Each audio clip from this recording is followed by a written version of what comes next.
Hello, it is August the 18th, 2020. This is the 648th episode of the Giant Bombcast by our extremely scientific reckoning. Give or take. Something like that. Yeah. Yes. I'm Brad That's what Shoemaker. we're going with. Yes. Joined by our assembled panel of professional talkists. Jeff Gersman is here. Put your hands on the TV. Get up now with me and put your hands where my hands are. And we're going to make a connection. Wait. And then we're all going to say at the same time, 3, 2, 1, Yoshi is a scumbag who should be put to death. Is he? 3, 2, 1. Yoshi is a scumbag who should be put to death. Great. Is he Terrific. Is he televangelizing? I felt it. Is he? You're all he's healed just now. The power. Is he? Truth saying. Is he? Yeah. Is he soliciting tithes? Jeff is above the law. Is Jeff a Yeah. cult leader? Yes. Yes. Well, And we're great. proud to announce Jeff will be starring in the starring role of Tron 2 2. It's been a lifelong dream of me to be officially affiliated with A, my sex cult, and B, Tron. As a Congratulations. franchise. Yeah. No, I'm going to go inside the computer See ya. Oh, yeah. and stay there. fuck. Yeah. I recommend if you manage to get in there, I recommend not coming out because Just put me in the computer and turn the computer off. I don't know and what- then Oh, put Jeff- me on a USB stick and then wear me Jeff around your doesn't neck. pull out. I don't know what's going on in there, but it's got to be better than that here. It's hotter in there, probably. You think? Yeah, it is. Yeah. I can pull up a temperature thing and tell you. Ben Pack is here. Jason A. Striker's here. Jan Ochoa Hello, is hello. here. Hello. I didn't want to just mention the heat, but it's hot. Man, I feel like I'm chilling where I'm at. Jeff. It's like 70 degrees You over got a here. hoodie on. Yeah. What is That's wrong. Do you have air What- I'm just conditioning? trying to wrong? sweat. I'm just trying to sweat. Man. Okay. Does Twitch have rules about streaming with no shirt on? Probably. Because I feel like I'm getting closer by the day. Can I show arms? Like, can I wear a sleeveless shirt? Please do. I'm going to say probably. A mesh tank. I bet a mesh tank seems like one of those things that would meet the rules in the letter of the law, but maybe not the spirit. Yes. But yeah, no. Twitch has a bunch of really fucked up rules about women's bodies that I think that they then tried to haphazardly apply to. I forget what it is. we do have alternative streaming options that would allow us to get loose. Mixer.com. Fuck.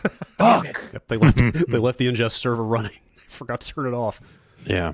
Again. No, I tried. Hey. They did not leave the ingest server running. If you want to go private, we can make that happen. Just cough up some tokens. We can kids arrange. these days don't even know what that means. We could arrange The it if you would tokens like are to- dead. Yeah. No. Just I know think- that the bits concept came from a porn site. The Twitch got the bits concept from porn. Smart. That was the day Just like I everything finally else. realized that like my sinking feeling of like streaming video games seems not entirely unlike the porn streaming sites that are out. Oh wait, it totally is. It- Yeah. You know? Yeah. So should we go back to I mean, DVDs? this is just like it's just like video rental, right? Yeah, pretty much. Everything trickles down. Yes, From- trickle down pornography. Yes. Oh, no. Some of my favorite That's films. Every- There's a lot of I can't go back. Please don't make me go back. Every technological advance of the last 40 years originated in the adult industry. Everybody knows that. Oh my God. Educational videos too. Oh God. Yeah. Just a little how-to. Yeah. Just a quick how-to. Yeah. Yeah. A little hands-on demonstration. What is Khan Academy? Is that like the online learning thing? What'd you say? Khan? Oh, okay. Thought there was another Oh, consonant. the way in there. those videos are formatted are just like those videos. Oh, okay. All right. I think chapters were invented on adult websites before they were on any other, like on YouTube. Oh my God. All right. Okay. All Okay. right. Well, we've established that. Got that out of the way. Ben, sign up for Nina Hartley's masterclass. Ben, I have to ask about your headband. I put it on because I'm sweating a bunch. Is What? that What's related? up? Are you using it for its actual purpose? Yeah. Keep the sweat out of your face. Yeah, now that I've watched enough seasons of Top Chef at this point to know that when you're sweating and you don't want to get your sweat on your work, you wear a headband and everything's okay. Everything's fine. Do some chopping after this. Yeah, I'm gonna have to change my shirt like 6 times through this episode as well. Yeah, it is right. This room gets heated. I don't even have my cool gamer light on. It's been rough since Friday. Especially Friday. Friday was the worst, but it's not been a pleasant weekend. Yeah, we got some like real East Coasty, around these humid parts. weather there too, which was actually kind of nice because it meant that the sun wasn't beating in the house and heating it up as hot as it normally gets. But today is the last day of cloudy and hot, I think, and then it's going to clear up tonight. And there's a pressure front moving in from Should we get into A nor'easterly wind. Should we get into amateur weather broadcasting? amateur forecasting? amateur weather It is forecasting is where the real shit hot is. It's the amateur weathercasting scene Let's all get that green the screens. AVNs went to. Ooh, traffic reports too. Mm-hmm. Okay. Yeah, Right, it was pretty cool. You should do a Zodiac segment. I have the Weather Channel emulator installed somewhere around here somewhere, and Wait. I've got a green screen right here. Wait, what does that do? What is it so emulating? remember the Weather Channel? Remember what it used to look like? Yeah. Someone coded up something that basically looks like it used to look Oh, that you can just man. run. Does it pull live And- data? Yeah, it Oh, does. Run the- wow. I Oh. have got to go get that right now. Can I Does it just run the old songs? No, you have to supply those yourself, but those are out there. Is it- You should run Those this are out there. and let people bet on what the weather is going to be. Do you know the actual name of this thing? Oh, what is it called? Let me just ask this. How self-indulgent would it be for me to set that up and put it on this stream right now? It would take too long. Okay, that is probably outside the scope of this podcast, but I am Yeah, I very think you're tempted. looking for tyganet.com. Okay, yep, I found it. I'll look into this later. This is Let's. I'll tell you that setting it up is a is chore. a fucking pain in the ass. Okay, It involves a lot of like going to like actual like weather websites Okay. and looking up codes that are not zip codes, that are some insane weather only code for a location. And then I had to manually drop those points on a map somewhere. So you could say like, I want the weather for this area, but I want it to show on a map as Hawaii. And you could do it was just it was setting it up that's was too a much power. hassle. Yeah, That's it too was much it was very flexible. It was very very very very flexible. Well, I will just say I know what I will be running for my break stuff from now on. Yeah. As soon as I get that set up. Are you guys able to play games in this heat? Yeah. Is it too sticky to move your thumbs? Some nighttime gaming with the windows open. Does this just sap your Fully will nude. Oh, okay. Well, that's one way to go about it. Yeah. I do all my best gaming when I'm like drenched in sweat. So yeah. It's kind of you gets you a little sort of lubricated up. You can When they kinda talk about getting sweaty in slip a and match, slide a little this bit is more. what they were talking it is about. quite literally me Yes. playing Overwatch, screaming, covered in sweat, bunch of 105-degree room. overheated tryhards around here. Except around your forehead, Ben. Someone sweat freeze because you can't get it in the eyes, because then I'm like, oh, where are my tanks? All right, what have you been playing? Should we talk about the Tony Hawk demo? Yeah. Probably the hottest thing. Yeah, that Tony Hawk demo. It's just one level and it's just a 2-minute run, no challenges or anything like that. It's just like, hey, here's the level, skate around it. It looks really nice. It's it's one of those cases where you go like, oh, HDR lighting actually does stuff for games. It's sometimes easy to forget, but it looks really great. And I think the lighting is really nice and all that. It controls well. I've heard, I've not sought it out, but I've definitely heard that there are some like very hardcore fans that are maybe not happy with some of the physics. And I don't know where that is coming from or what the specifics of the criticism actually is. But do you not consider yourself to belong to that category? No, I mean, there's honestly, if there were physics issues, it seems like you would probably notice. it's yes and no. But like I feel like I can do the things that I expect to do. Like they are not one-to-one physics. Like they did not go out and immediately duplicate that stuff. But also, that game is full of all the moves from the later Tony Hawk games. Oh, so you Oh, have like the wall interesting. kick thing, Yeah. the wall plant. You can spine transfer and acid drop into stuff. You can, when you're in the middle of a grind, you can mash out the other buttons to like branch into different grinds and branch into different flatland tricks and all that sort of stuff. So it's like a very different thing. You can go to the options and set it to just give me Tony Hawk 1 moves or just give me Tony Hawk 2 moves. But I find that it is difficult for me to go back to not having like at least the revert.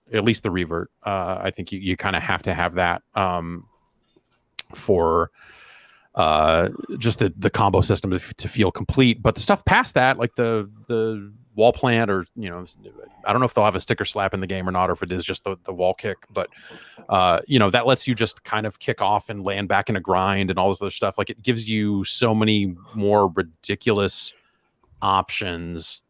Can you pop off the board? No. Okay. God, no. No. They know that. Yeah. It feels a lot better than the Tony Hawk HD thing, which when you go back and play that, it still feels wrong. This doesn't feel wrong. So even if it's not like a 1-to-1 recreation of the physics of original Tony Hawk 1 and 2, I think that they have done a good job of making it feel nice, or at least like it feels like it maybe does in your head. Yeah. Unless you're someone who has like, still the, and I've gone back and played those games relatively recently, and you're like, oh yeah, this does seem not necessarily identical, but it doesn't. That doesn't necessarily seem like a bad thing. I think you nailed it. It definitely feels like how I remember it, even though I have played it somewhat recently. Like I put the controller in my partner's hands. I was like, hey, this is a Tony Hawk demo. And it was just like, boom, yeah, no, this is like how Tony Hawk plays. It's subtle, the differences, but I think they're for the best. Yeah. And we'll see how it pans out, when there are goals to achieve and stuff like that. I think that's when you're like, oh, I need to get to this specific spot, and this is how I used to do it. And as long as that stuff still works, I think most people will be fine with it. What's the level? Is it the warehouse? Yeah. And is it the warehouse? Like, have they changed anything, or is it like literally the exact same layout? Like, are they going the exact same layout? They're going that hard in the remake direction. It's that layout. There's an outdoor area that you look at and go like, I wonder if I can get out there, because there are doors in the environment that look like I saw a seam in the middle of it that you wonder like if there's some kind of goal you can complete to get out there or something. So you may see situations like that where they've like, oh, we've expanded this and that.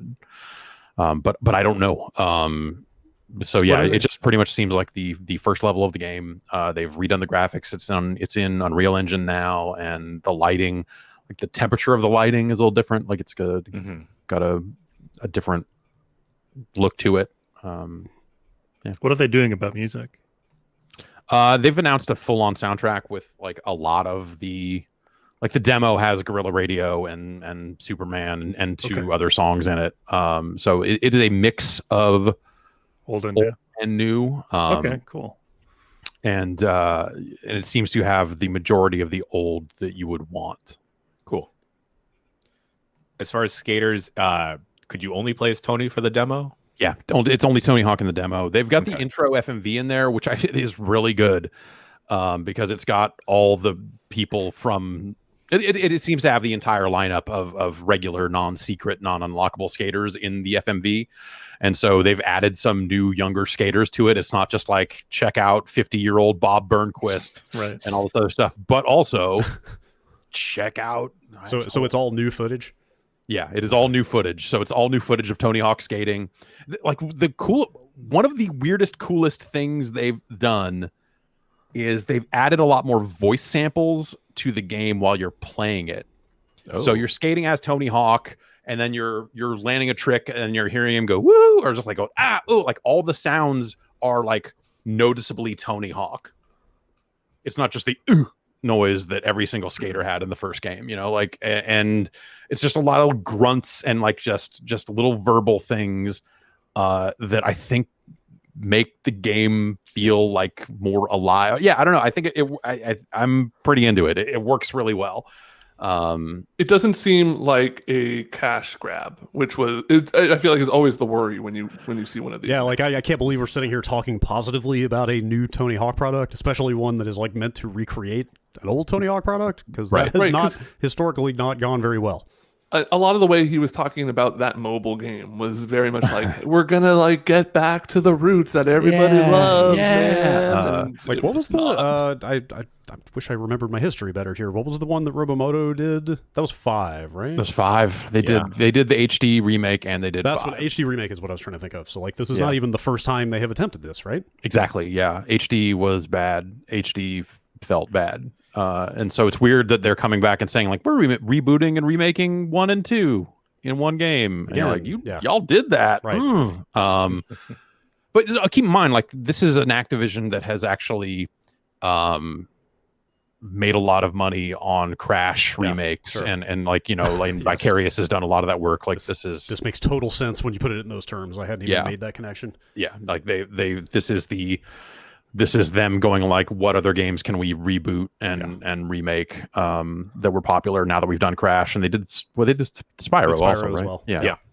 So they've done a handful of those, and those have done really well for them. Yes. So I think it makes a lot of sense for them to do this deal. The other crazy thing is when you look at how it's built, when you look at how they just said, hey, here are all of the tricks from modern, you know, or the kind of more or less completed trick system from the later Tony Hawk games, you start to look at it and go like, well, it'd be very easy for them to do a Tony Hawk 3 pack and then a Tony Hawk 4 pack. You know, Tony Hawk 4, maybe, you know, like they have to do some different stuff because the structure of the game and the levels and stuff changed. But so like the physics and controls and gameplay are there to support that stuff? Yes, basically? Like you've got all the additional moves that came in those games. So yeah, I think that they've got a platform that they could potentially work from here, and I wonder if they will take advantage of that. It probably depends on how well this does, but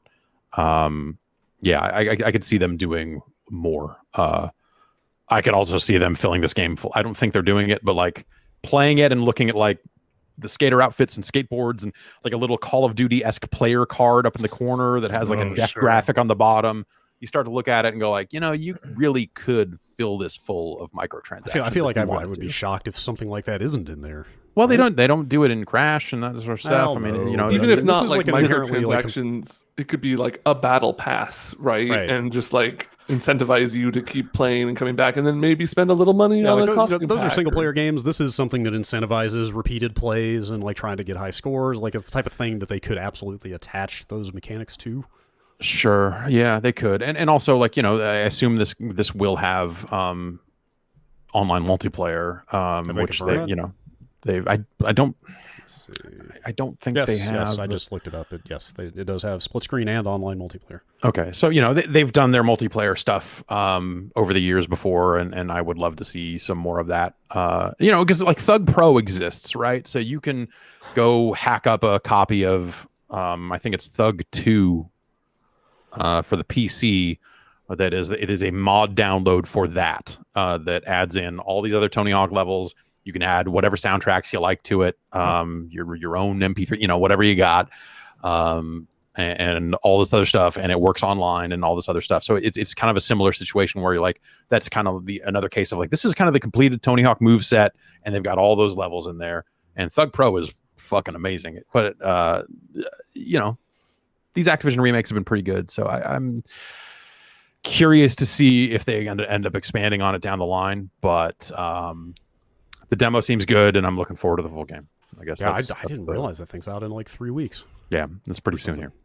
I'd be curious to see what the PC version looks like. Also, apparently the Crash Team Racing remake did have microtransactions, so it's in the realm of possibilities. I mean, that is a game that has multiplayer. The Crash games did not. So, or the regular Crash Bandicoot games. All right, what do you think they're going to remake next? Like, do you think they can keep doing this? Like, because like Crash is super obvious, Spyro pretty obvious, Tony Hawk, Guitar Hero. Like I'm sitting here looking at a list of Activision games from the 90s. What was the Zork Nemesis? No, Spycraft the Great Game. Yeah, Spycraft for sure. Time Commando. Like there's not a whole lot of other Pitfall stuff. Yeah. Like I'm Pitfall looking, 64. Like they're obviously like doubling down on this concept. Vigilante 8. Like I don't know, man. Interstate 76 would be good. Yeah. Interstate 76, man. That'd be a solid one, but like not necessarily the widest appeal. I'm wondering if do they have anything else that rises to the those are all names that like people, especially if they grew up with those games, like really kind of revere, right? And like I'm not Asteroids. sure if they have much Radical else. Rex. What about the Wolfenstein game that they did that had the super popular multi? I guess that's Bethesda. That's probably not theirs anymore, but because Activision was publishing those games for a while, but maybe those are now like that Bethesda was properties. But Return to Castle Wolfenstein. yeah, like Was that the with one? their like stopwatch mode or whatever that people loved. Does Activision still have the rights to Legacy of Kain? Oh, also, maybe. Probably not. Also, I am not looking at this from the right angle because they inherited some of that stuff, right? Like, didn't they inherit Crash and Spyro? Yes, through the from Vivendi stuff. So those are actually Vivendi games. Dennis Dyack claims to be working on a spiritual follow-up of Legacy of Kain. What? What? As one of the original creators of Legacy of Kain. What's the last thing Dennis Dyack did? Victus, Suit he Epic. says. Yeah. What was the last game he put out? Couldn't have been Too Human. Has he shipped a game since Too Human? I think maybe it was. I think it is exactly 2 humans. Wow. Oof. I think didn't you run a couple Kickstarters or something? Yeah. I've lost track. Yeah. I have lost People are track. saying that X-Men game that ruined his studio. Did that come out? That Yes, did it did. Didn't that like That was the barely- Unreal Engine game that then was involved in the lawsuit, and they were supposed to remove those from shelves, Right. which caused me to buy it. Of course. And I have a sealed copy of it around I here was gonna somewhere. say, yeah, which like is- that game barely came out, right? That's when I bought Too Human, is when they said they were pulling it from shelves. Yeah. Sometimes you just gotta.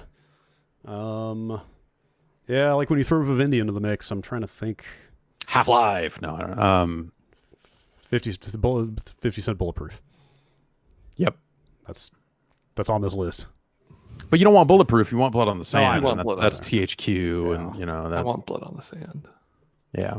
Let's see. That's one of the first things I used this computer that I got here using company money was to run 50 Cent Blood on the Sand running on a fake PS3 on this PC on my TV at 4K. And then you parsec that to me. Yeah. And that game was not meant to run at a resolution that high. It's frightening. Those ramps must look real nice. Yeah. Real big. No, it's an alarming, the vascularity on 50 Cent. He would be holding championship gold in the WWE with vascularity like that. Has If he? you really He's got it. never done wrestling stuff, has he? I mean, you could argue that like his entire career is just one long wrestling promo, but sure. No, I mean, he's in don't shape. think You know, you see him on those treadmills, and he's just like going. that- Yeah, exactly. Eminem and Dr. Dre are very impressed. I don't see anything else on these lists that's like rises even close to the level of like a Crash Bandicoot that they could do after this. Yeah, I feel like when we talk about like that generation of games and remakes that are, in that window, I don't know that Activision has a ton of stuff that you would think of as like, oh, this was a mega hit then that you would bring back now. That's why I say Guitar Hero. It's kind of like the last. I feel like it's the last bastion of that era of Activision. And they have to start selling plastic instruments. Right. again. I don't think you can do it. Well, what if it just, it worked with the Kinect? We're still doing Kinect, What if right? it's an And it was just like an invisible guitar. On your phone. Okay. And you're just like, that's how the guitar sounds like, right? Yeah, it is exactly how guitar sounds. I failed at a beginning guitar in high school. Wow, you had a guitar class? Yeah, it was the Man, only jealous. It was the elective I wanted to take, and I was so bad at it that my guidance counselor told me, you need to leave this class or you're not going to graduate. And then I took journalism. You're a rock star, Ben. They'll give anybody an. All right. Well, I hope you're better at Risk of Rain 2 than you were at guitar. I think so. Oh, Ben's very good. I haven't beaten guitar, but I've beaten Risk of Rain 2. So. Oh, wow. Damn. Yeah. Risk of Rain 2 entered 1.0 last week. I want to say last week. On Steam, at least. It's still coming to consoles, that update. But I dipped back in. I hadn't played it much since it first came out on early access, which was about a year ago. Risk of Rain 2 is basically, they took Risk of Rain 1, which was a 2D platforming shooter, roguelike kind of game, run-based, very dependent on random gear drops and stuff like that, and expanded it out to 3D with these like kind of huge open environments. It's a game all about just like, getting a cool build, managing your cooldowns, and fighting huge swarms of enemies that just get harder and harder over time. Jan, you played a little bit with us on the quick look yesterday. Yeah. That was your first time. Yesterday was your first time playing it, right? Yes. Yeah. What'd you think? The game, I tried to fire up a couple practice rounds before we recorded the quick look. And that game, if I hadn't already watched y'all play it for the unfinished, it does a very poor job at communicating what to do and how to do it. The game has a unseemly high barrier to entry. Unfortunately, I really do think that it's a bummer. If you're not playing with people who know what they're doing, I could see it being quite hard. Yeah. So like, when you first fire up the game and you jump into like a single player level, the one objective you see is to find and activate the teleporter. What the game doesn't tell you is that you should be, trying to level up and, defeat a bunch of mobs. And from the mobs, you'll get XP and money. And, there's a bunch of treasure chests and random devices around the maps to use your money on. And I didn't exactly remember that from the unfinished. So I immediately rushed to the teleporter. So I was super low level, and then here comes like this giant jellyfish monster thing throwing electro balls at me, and I can barely do any damage to it. And the thing that I also forgot is the longer you spend on a specific zone, the more difficult it'll get. So there's a kind of a ticker in the top right that every 10 minutes you kind of enter a new phase. It's like easy, medium, hard, crazy, impossible, et cetera, et cetera. So the balance in the gameplay really comes down to like, how long do you want to sit and open chests? Because there's a ton of interactables on every level. There's these huge levels with lots of huge stages with lots of levels. There's verticality, and there's a lot of nooks and crannies, little hidden chests everywhere. So like, if you wanted to sit and find everything in a level, it'd probably take you like 15 minutes for one stage. The game can go quite long. I've had runs go upwards of 90 minutes. And like when you're that far in, it's just like everything is flashing because there's a million abilities popping out. There's hundreds of enemies everywhere. There's just so much shit going on that it's a little overwhelming, but it's that kind of like it keeps you glued to the game. This is a game like I have lost a lot of time to. This is a game where I'm like, when I'm done playing it, sometimes it's 2 a.m. and I'm like, oh my God, Jesus. Like where am I? Do you have much desire to keep going now that you've done it? You've climbed the mountain. So I only beat it on Drizzle, which is the easiest difficulty. It's like Drizzle, something, Monsoon are kind of your difficulty settings. The main appeal for me in that game is a game with tons of secrets. There's secret characters. There's unlockable items. There is stage-specific bosses for certain stages. There are like puzzles. There are these artifacts that you can collect. There's just tons and tons and tons of stuff. So for me right now, the thing I want to do the most is unlock all the characters, because each of the characters in Risk of Rain 2 play really different from each other. Like you start out with a very basic kind of soldier type unit who has like a gun, a rapid fire shot, like a piercing bolt, and a roll. And those are kind of like his abilities. And it's very straightforward.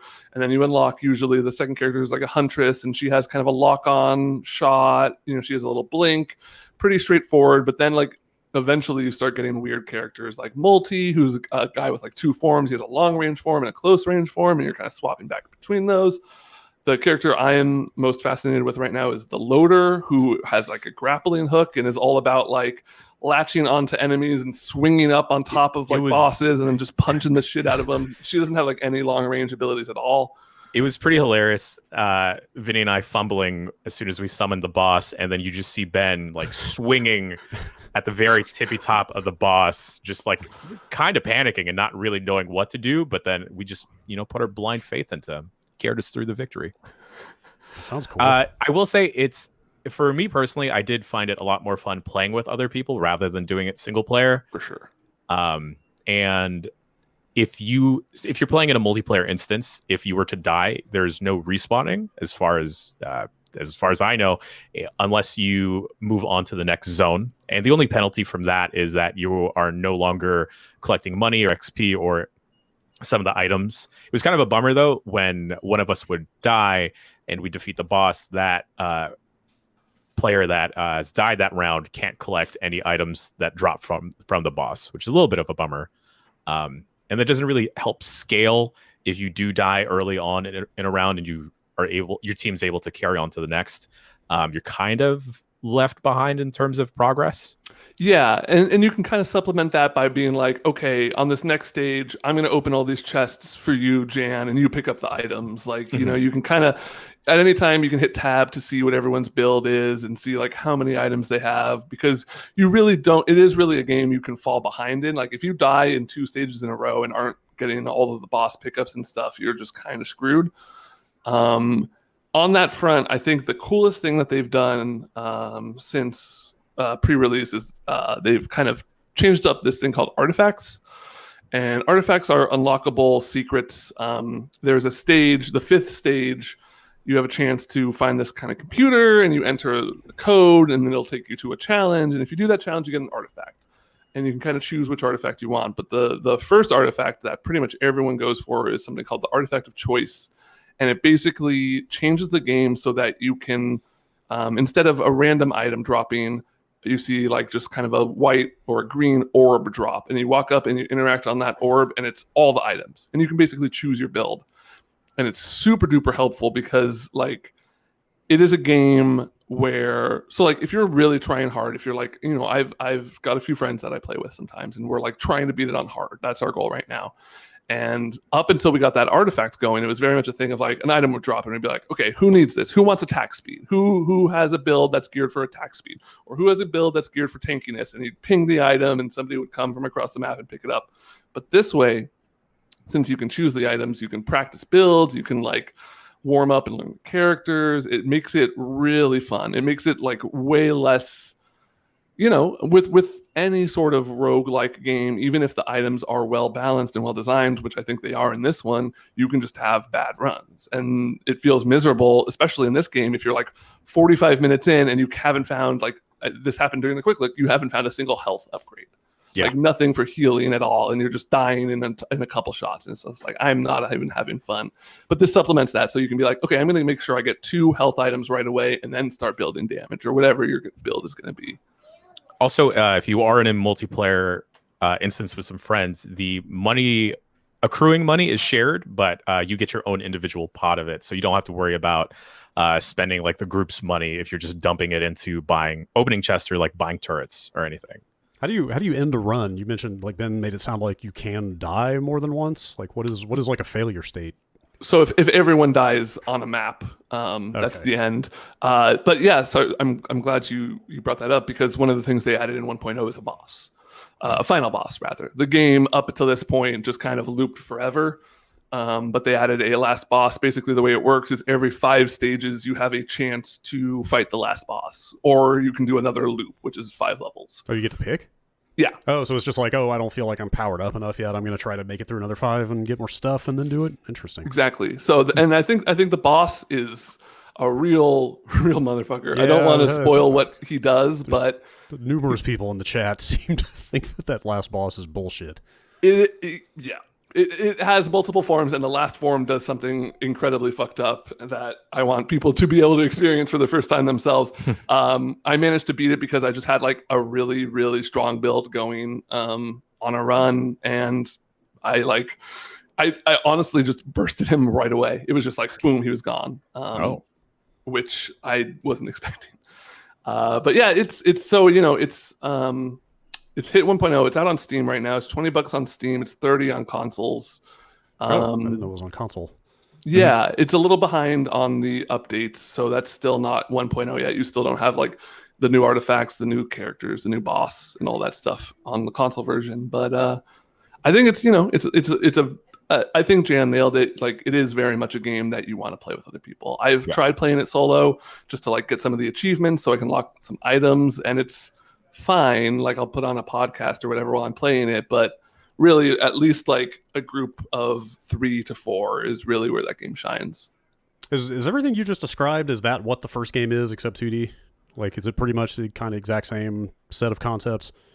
Yeah, the ticking, the things I would say that game like were the major things about that game was like the ticking up difficulty as you play, and the random items in the large stages. Does it have matchmaking, or do you have to play with friends? There's online lobbies. Yeah, you don't have to download what Hitachi. What was that like third party thing that you? I remember Risk of Rain 1. You had to like set up a virtual IP and all this other stuff. Hamachi? Wow. Yeah, Hamachi. Yeah. Delicious. Do you get the sense that did they shake anybody loose in this transition from 2D to 3D? That seems like I'm not gonna say risky exactly, but you know what I mean. Like, I could see some people maybe not wanting to make that transition. I don't know. Like, there were some people. I could see folks skipping out on Risk of Rain 2. It's kind of like the Maple Story problem. A lot of folks really enjoyed it being 2D, but then as soon as they transitioned to like isometric 3D, there was like a lot of fall off, and then OG Maple Story became huge because of that. I think some people just can't handle. Yeah, I think for me, like Risk of Rain was like, I really liked the first game, and I really liked playing it alone and doing all this other stuff. And so when Risk of Rain 2 first hit early access, like I didn't much care for it because I was trying to play it alone. And then when we recorded and played with other people, and I was like, oh, okay, like this game is going to be most fun if you're playing with others. And that kind of got me going on it. But you know, you could definitely like wrap your like the concepts of the first game applying to this 3D world. I think is really neat, and they pulled it off. Like it's a weird thing that you look at and go like there are like a billion ways this could have gone wrong. Totally. But I think they I've not played 1.0 yet, but like they seem to have done a really good job with it. Sounds solid. Yeah, that sounds cool. I might actually have to check it out. And I saw somebody mention it, so I have to mention it. The music in that game is, I started out hating it. It's like this weird kind of like spacey prog rock that's just kind of like type of deal, subtle, and then it like gets really crazy, and then it comes in, but it's like a fucking weird acid trip prog rock music that like initially I was not down for, but the more you hear it, it just gets in your brain, and you're shooting a million lasers off and everything, and it just clicks eventually. That being said, we both experienced this. The music mix in the game is incredibly loud. Oh yeah, I dipped like sound effects and volume to like 15%. Because A, the music mix gets incredibly loud, especially just out of nowhere. It'll just really ramp up. And B, in the end game, when you have like a million abilities popping off that all have their own sound effect, it just is like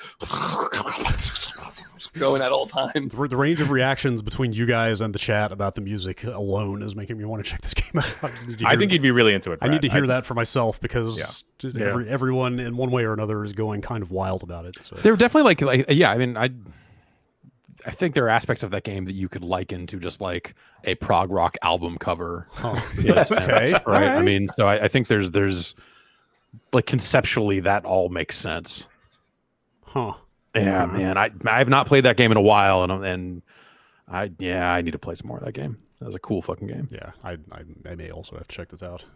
Made a strong pitch. Let's see. I've been a little peek behind the curtain, been soliciting games from you guys that you have been playing to discuss. Moose Life? Moose Life. Moose Life? What is Moose Life? I'm about that Moose Life. Oh man, is Moose Life like Sludge Life? It is. No, it is like in a lot of ways the opposite of Sludge Life. Moose Life is the new Jeff Minter game. Oh, what? Oh, hell yeah. What the fuck? And wait, how? What? There's a new Jeff Minter game. It's called Moose Life. It's on Steam. How did this happen? Oh my god, look at that moose. Look at that Trippy, moose. exhilarating, shit. thoughtful arcade shooter designed to take you on to a happy, tranced-out pleasure zone full of deer and mushrooms. Boy, that is jeffminter.txt right there. Yeah, pretty much. That is just Wow. he is in the curry house. Oh my as god! they say. Look at this Oh, fucking my- moose, dude. This moose My is head like hurts. it's like remember when he did J Allard, except all neon and spacey, except it's a moose. So Moose Life is a shooter. You are a moose, and I'm sold. Let me stop you real fast before you get into Okay. this. Is this the game that he has been talking about for a while as being like it was kind of done for a while or something? I think they've been polishing it up and doing stuff, or but it's been put it another way. Like, is this his first game since Polybius? yes. Okay, so this is the thing he's been. Working on. Yes. This is the thing. This is the new thing. Okay. Fuck, man, how did I miss this? And it's a lot like other Jeff Minter games, Okay, yeah. in a sense. I'm not sure if I like it more than Polybius, to be honest with you about the gameplay. But I need to play more Moose Life. It also reminded me I need to play more Polybius, and then maybe I need to Yes. get my VR headset Always, back out. always. So this does have VR support. I've not Yes. tried it in VR, but Oh boy. the basic idea is you're a moose. You want to move forward, and you can move left and right on a plane, and you shoot stuff. There's also an alternate plane up top, and you hit a jump button to flip upside down, and then you're up here shooting the things up here. So you're kind of flipping between the two planes, shooting enemies, and collecting pills. These big, gigantic, bouncing pills come at you, and those will enable things like hippie shots. Wait, Or giraffe. firing? Are you shooting hippies or are you shooting hippies? I don't know. There's a lot going on. Or like a circle of giraffes that protects you. It circles around you and keeps you safe. Or a mutant camel power up that makes a bunch of mutant camels fire out into things. A lot of pills. A lot of pills in this game. Okay, I'm sure. okay. And then kind of once per level, a big Amiga demo ball comes bouncing along, and you shoot that, and a bunch of sheep explode out of it. Mhm. And you want to collect the sheep and then take them with you to the end of the level to get a bonus. Ideally, you're collecting all the sheepies and bringing them to the end. Are there? I'm pulling this out of chat. Are there explosions in the game? Yeah, probably. Okay. There's stag mode where when you shoot enemies, they turn into deer, and then you like, how many stags did you create? And yeah, Jeff, I'm watching the Steam little trailer they got going on. I'm having a hard time distinguishing what you're fighting. Has Hell that been yeah. an issue at all? no, I don't know. I just hold the button down and hope for the best, man. I don't know. The mechanics have changed over the handful of levels I've seen, where there's one level that just has bombs on it, and Okay. the radius of the exploding bombs is such that you kind of don't want to set them off because they'll kill you. I mean, Polybius was pretty good for that too. Just like getting, from what I remember, aren't you kind of getting something a little different every level? Yes, yeah, definitely. It's that style for sure, and same type deal of like, you can restart at any level you've been to with the number of lives you had when you got there, like all those kind of concepts that Jeff Minter got from Tempest are still largely intact, or that he put into Tempest 2K really, but are similar to the arcade Tempest options. Like all that stuff is there, and I like it. I'm not really sure what's going on, but it's fun. I need to play it when the weather is not this warm, because like when I streamed it last week along with the Tony Hawk demo, like this was like a sweat lodge status in here. It was real hard by the end Moose of it. Lodge, perhaps. Yeah, I was seeing some stuff by the end of it that I don't know if it was in the game, but Moose Life seems good. But I think I might like Polybius a little bit more. The thing about Moose Life is you have to hold forward all the time to travel, and you can travel back, but I didn't find a lot of ton of great reasons to do so. Because the pills are going to move past you and you miss them, but you can't move back far enough usually to catch up with them. And so I almost wish it had like a gas brake concept for moving through the world instead of having to hold up, because there are reasons why you might want to slow down occasionally, but yeah, I don't know. It's Moose Life is cool in the way that Jeff Minter games are cool. Yeah, that's exciting. I just, in case anybody's unclear, if it sounds like our love of Jeff Minter games is like ironic in some way, like maybe a tiny bit, but also incredibly earnest. Yeah, Like, there's they're no one legitimately fucking cool. there's no one out there doing this. Like every game Yeah. he makes is like a different type of love letter to Like furries and Eugene Jarvis. right. And in equal measure. Yeah. And so it's this thing of just like, what if we took the concepts of Robotron and these other early Williams Midway games with all their exploding crazy shit, and then somewhere in the middle got a bunch of other sound effects from like Zookeeper and the KLF and whatever else we could find. And then at the other end, you've just got like, let's put more sheep into it, or camels or ox, or like all this sort of stuff, and it's fucking good. Sounds good. Yeah, it's no one is making games like Jeff Minter. No, absolutely and not. like Llamasoft, like these days. And maybe no one ever was, except for when Jeff Minter was making games that were very much clones of those games, but with sheep in them. Like Llamatron is just Robotron with fucking llamas in it. Attack of the Mutant Camels is just that Star Wars Empire Strikes Back 2600 game, but with giant fucking camels instead. Like there's an element of, we're making these games in the UK and no one knows what the originals were because no one saw these arcade machines over here anyway. And so let's just do this because we're cloning games all the time on consoles, on computers in the 80s. And it kind of grew out of that. And he's still doing it, but in this crazier, more creative way now, that still evokes that vibe, but now they have VR support and they're just fucking nuts. Yeah, I know I've said it before, but Polybius might to this day be the craziest thing I have seen in VR. Because that look of like being in the fucking neon space and having all this shit everywhere except you're in it instead of just seeing it on a TV screen is like kind of disorienting in a really wild way. Like it's like, you want to talk about going inside a computer. It's close. It was the best sensation of movement in VR I think I've ever felt. Yeah. And it was like, it worked because A, that movement felt great, and B, the game was like relatively simple enough that you're not too distracted while you're playing. Like you can be like, okay, I'm doing the one thing and I'm trying to do this one thing, and the levels are evolving and changing and there's explosions and stuff, but I can kind of focus in. Yeah. That's wild. I had no idea that was out or that existed. That's exciting. And also, it's like it's like $7, I guess. Yeah. Is it out on? It's not on PS4, is it? I think it's only on PC. I haven't checked, but I do not know for sure. I believe it is just a PC game. Yeah, it is so far. Well, it says it may be coming to PS4 at some point. Anyway, it supports 3D TVs if you have one of those. Wow, that's fantastic. I do. Well, all right. I should try that out. Wait, I don't have any glasses. Oh well. Oh right, I forgot that not everyone just made the 3DS. Right. 3D glasses. Remember that? Yeah. Jan, Yes. do you want to just say this? Lumia. Is that right? Yeah. Okay. Lumia. Okay. It's a neat little puzzle game. It's $10 on itch right now, made by a single dev.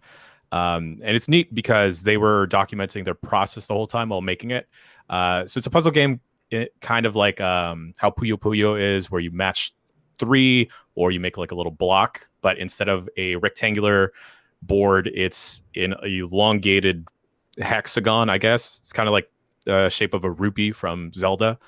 And you're just getting diamond blocks that are falling, and you just hit Z or X to rotate it one way or the other way to match 3 or to make a block. If you wind up making more connecting shapes like that, they'll disappear.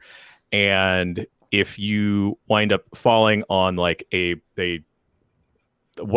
once you make blocks disappear, the other blocks will like cascade down, which is an interesting mechanic. You'll often wind up with like a little peak in the middle. It's kind of like a cool S minus like the S parts in it. So maybe Super that's cool. why it speaks to me. It is super cool. And it's super neat.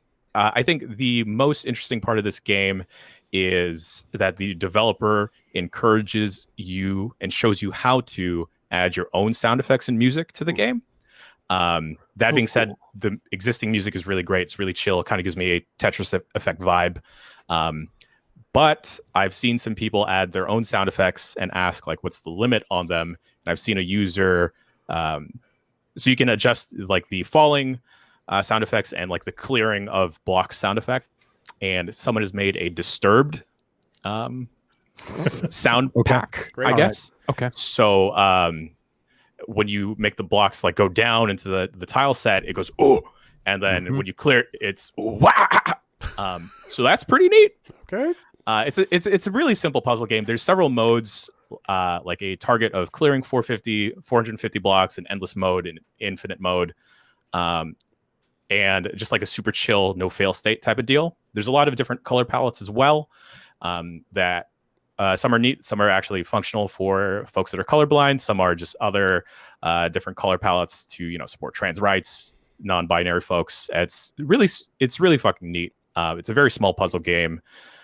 And yeah, I think the clearest highlight though is just adding your own sound effects, and because you can get some dumb crap. I've seen people add like a 3-minute song to like the blocks falling, so you'll wind up just re-looping the song over and over again, and it just opens it up to some really dumb stuff. I'd suggest like following or finding the developers thread on Twitter. I think they're at Dave Makes, just to see their thought process of going from I don't know what I'm doing to okay, here's a full-fledged game now. Check it out. Huh. Did you say that's on itch? It's on itch. Do they have- Mixo Lumia. Okay. What do they have any like? Trying to think, like some kind of central repository for the sound pack. Like if it was on Steam, it would just be a Steam Workshop thing of like subscribe to this game and just get all these packs. But like since it's not, like how do they manage that stuff? Are you just supposed to go out and find it? I think you're just supposed to go out and find it. They did release a guide on the itch page of how to add sound packs, and I think folks are just sharing the like MP3s or like the waves or whatever that they're using. I have been told that it is kind of user friendly in that aspect. So if you're not the most well versed with editing some code or like uploading some stuff, you can get away with it pretty easily. I wonder if I can just import my Tetranet theme. Ooh. Oh, 100%. My Romeo and Michelle's high school reunion Tetranet theme. Huh. I don't remember when I dipped in if there was a multiplayer, but it does support Parsec really well. It was like one of the like packs that I wound up downloading with it. But man, I'm just, as soon as I saw that you could adjust the soundtrack and like the little tile ticks, start thinking really dumb, just like constant air horns and Pitbull yelling. I can see the potential. I've got a directory full of WAV files that might be useful for you if you want to go down that rabbit hole.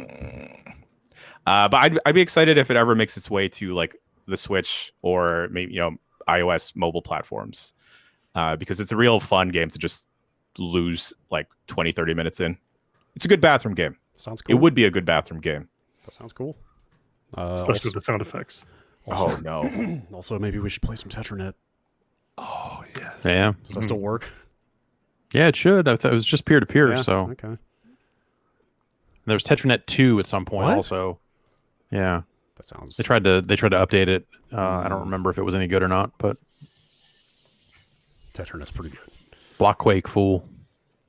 Y'all got anything else you want to talk about? Any other I played games? like a handful of hours of Rogue Legacy 2. Oh That's shit! it. Right. Oh, that yeah. Kind of snuck up. Yeah, that came out. Like it's out now, early Yeah? access. It is definitely more Rogue Legacy, Okay. and that's That's not a totally bad cool thing. with me. Yeah, it's not a bad thing. Yeah. I like the new art style an awful lot. They're using kind of 2D or 3D models. Yeah, like that was they not make it look 2D. when they first announced that game. That was not evident to me from the screenshots. It looked like 2D art from what I Right. could, like in still. It just looked like a different style of 2D. I didn't realize that it's actually technically 3D. Yeah, it's actually a much cleaner look. I like it a lot. Over the sprite based stuff. But there's a new. It's not a new mechanic, but they put more of an emphasis on it. The downstrike that you would do before. It's kind of a different animation now, but they really kind of focus on like platforming with it. It's an interesting Well, like take on that. Scrooge McDuck style, like bouncing around Yeah. on your pogo stick kind of thing. Yeah, exactly. Huh. It reminds me of the Messenger, how you would hit the lanterns to continue your jump. Yeah. Oh really? Yeah. Interesting. Didn't expect that. Okay. Yeah, either did I. But Same general feel though. Same general Like feel. the for first sure. game, first game in my memory has like kind of a slidey feel to it. Does that make sense? Like you really just move in that game. A lot you know? of weight, to Yeah. attacks. Yeah, like they take a solid number of frames before they actually come out. Is it a similar structure where like you kind of go and then like if you go north there's a biome, if you go straight there's a biome, if you go down there's a biome kind of deal? I think so. Yeah, I've only found one other biome just yet. Oh, yeah, 'cause I haven't even gotten to a boss yet. This is early access, right? So I wonder Yeah. how much like level is even in there yet. Yeah, I have no idea, but I might kind of pull back a little bit until 1.0 or something like that. Yeah, man, I kind of.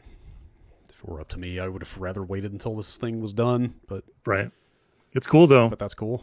Yeah, That's good to know. give it a shot. All right.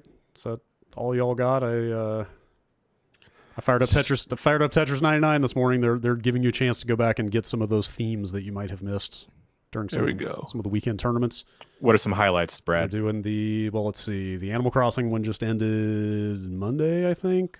And Luigi's Mansion is active right now. It's the whole thing where you have to you get points for placing, and then you have to get a certain number of points to unlock the theme. I won my first match this morning, so I got the Hell theme. yeah. I got the theme and won. So just imagine the little sunglasses cool guy emoji right now. That's my story. I just got a big cell phone alert saying evacuation fire warning. Whoa. And then clicked on the URL, and it took forever to. It finally did load up, but it seems like they should maybe boost servers if they're going to send out a URL to everyone in an area. Huh. It is not that close to me, but close enough that I'm like close enough to get the alert. Yeah, close enough to get the alert, I guess. Yeah. All right. Well, on that note, Let's go to break. I guess maybe we should go to break and see how this is going to play out. We'll be back in a second. Hopefully, all of us will be here. Stay tuned.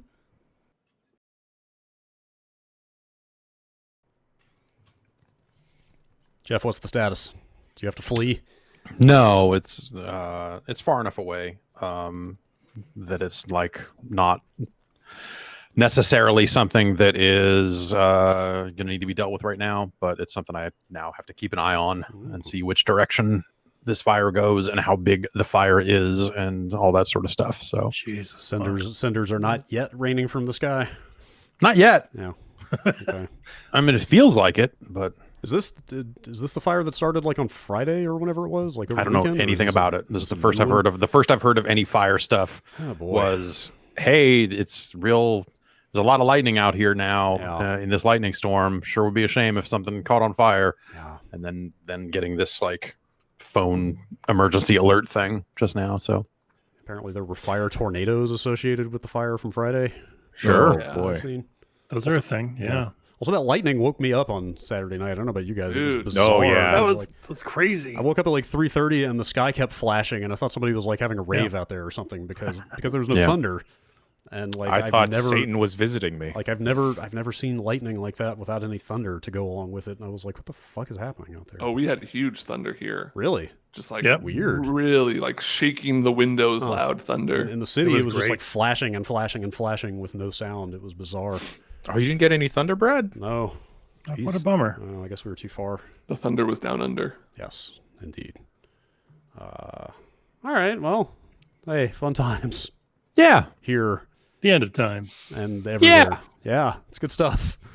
I guess. All right. We're getting into news here. This is the news section of the podcast. This is the news section. I guess. Of the podcast. Epic seems to think. Epic Games, maker of Fortnite, seem to think that we live in a dystopia, based on their current marketing blitz Oh boy. against Apple. They got the dystopia wrong. Yeah. They're like, we do, but that's not it.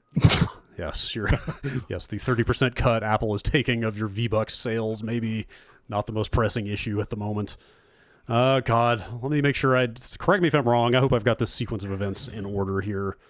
Was it Thursday? I think this started that Epic essentially put V-Bucks on sale on iOS at the same time that they also rolled out their own internal payment processing system for V-Bucks. Is that correct?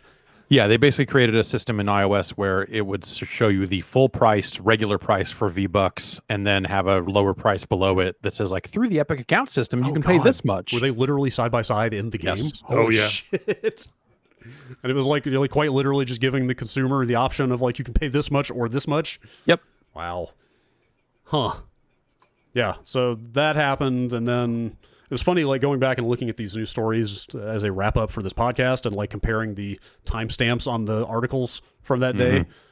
Because the first one, when that stuff rolled out, was, like, 9-something in the morning, and by, like, 2:30-ish, Apple had pulled Fortnite off the App Store entirely.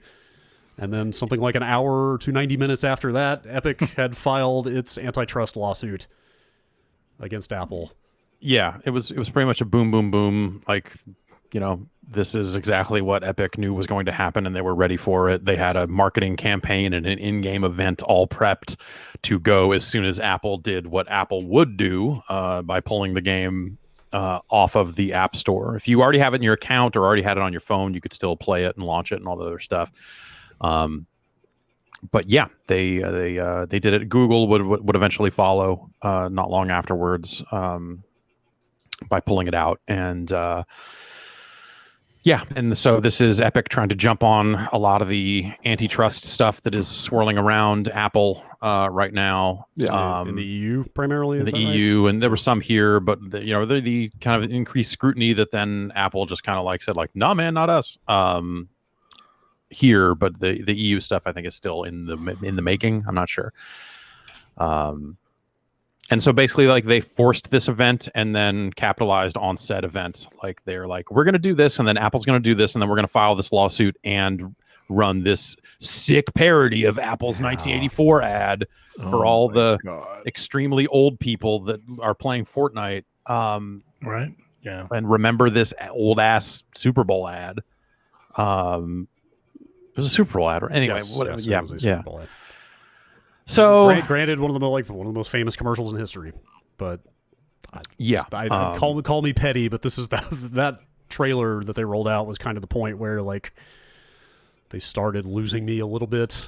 I don't think they necessarily helped their case with the way that they prepared this marketing blitz. And well, I think they're being shitty about it. I think they're both can be right. It's okay, this is a lawsuit that probably makes sense. We probably do need to be kicking the tires on Apple forcing their 30% cut and blocking people from setting up their own payment processors and all this other stuff. That probably does need to be heard one way or the other.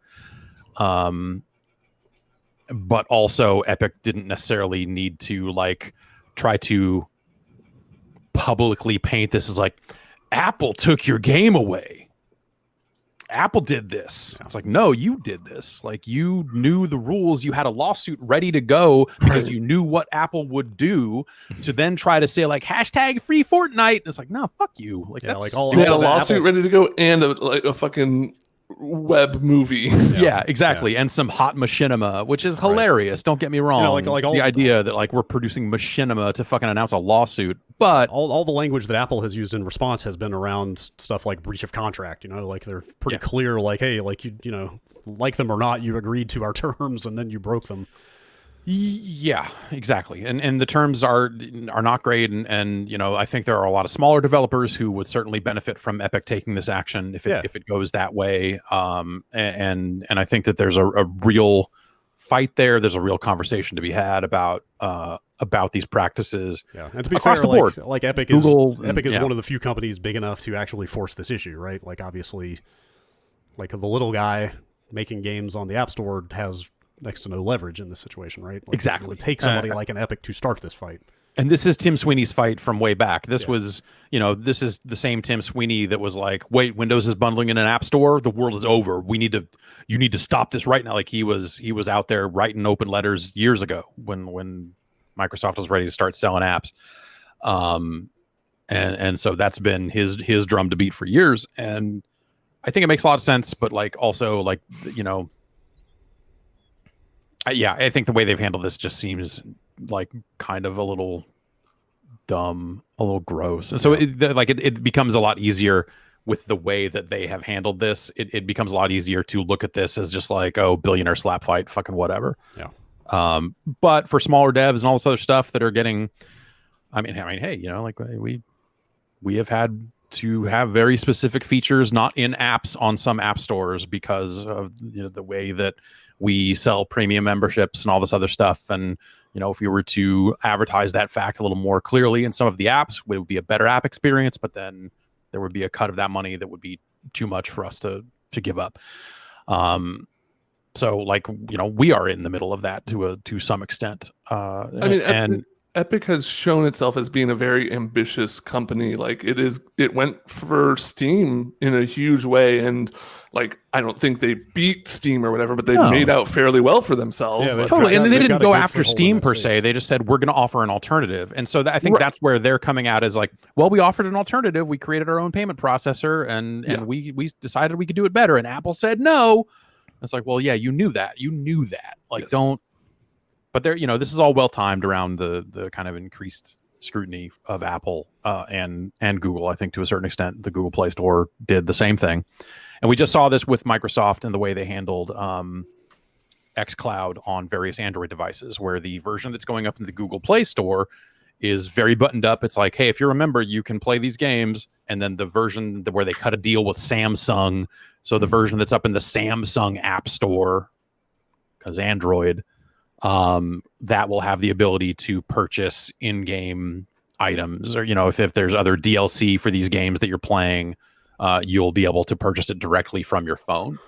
And so everyone's come up with different ways around that stuff. I mean, you gotta go download the beta version of the Roku app, for fucking Christ's sake. It's like this is an ongoing fight that a lot of people providing apps on these various closed app stores across set-top boxes and phones and all this other stuff have been dealing with for a very long time. And I will be interested to see them positioned. I feel like every time, correct me if I'm wrong, but like I feel like every time someone tries to point at Apple and say you're a monopoly, they just point to like global phone stuff and just go like, Android's kicking our ass. Yeah, Android. Like we're not the only game in town by a long shot. Android has been like massively in the lead for quite a while, is my understanding.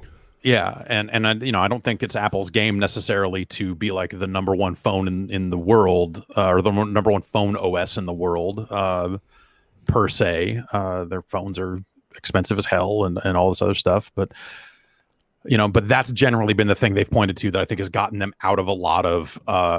They've been able to wiggle out of a lot of this stuff by just pointing at just like the overall distribution of phones around the world, and just say Android is so much bigger than Apple. So I don't know if this will work, if that'll work this time, because I think it's a slightly different playing field, and all that stuff. So I'll be interested to see how it goes. And there are probably a lot of developers that would benefit from a change like this, and also like. This is where Apple makes its money. So they are, like the moves Apple made, like they also, like, what did Apple notified Epic? Was that yesterday where they said like, oh, by the way, we're going to revoke all your dev access and dev tools and stuff. So people won't be able to use the Unreal Engine to make games for iOS anymore. They're pretty much going like nuclear option, right? They're like revoking pretty much all of their agreements with Epic to do anything. Yeah. Which I don't know what that, which then triggered another lawsuit basically. Yeah. So all that sort of stuff is pretty, it's on. Yeah. As they say. I have come to understand, as this has been in the news, that Apple's App Store revenue is on the order of like $500 billion. Yeah. So something like that. Of course they're going to fucking fight this tooth and nail. I mean, I have no idea what the overhead is of running a platform like this, especially at this scale, but 30% seems pretty damn high to me. Well, if you factor in like, it depends on where you go with it. Because I think, like, correct me, I feel like Epic said at some point the reason they didn't do this to Sony and Microsoft on the console stores was like, well, they put a lot of money into R&D and all this other stuff, and so they've, but like, Apple probably spends a lot of money researching and developing their phones. Oh, they definitely spend more than and this console is makers probably do. where they, This is probably where they try to make it up. So if that's going to be their argument, I just don't think that makes a lot of sense. But we'll see. Like I said, I'm no fucking legal expert in any of this stuff, so what the hell do I know? But looking at it from the outside looking in on this stuff, like I don't know. I think Epic presented its case to the public in like a really sneering, childish way Yeah, that I yes. think just makes them look petty and shitty. They- when Tweeting this is out like, this is court like a major papers issue. is and- gross. Yeah, it's. I don't think they handled that aspect of this super well. And I think trying to position this as Apple took your Fortnite away, Yeah. I think is Yes. nasty Yes. and not true. Well, technically true. Yeah. Well, moreover, but- like I am not the slightest bit sympathetic to a $17 billion company that is No.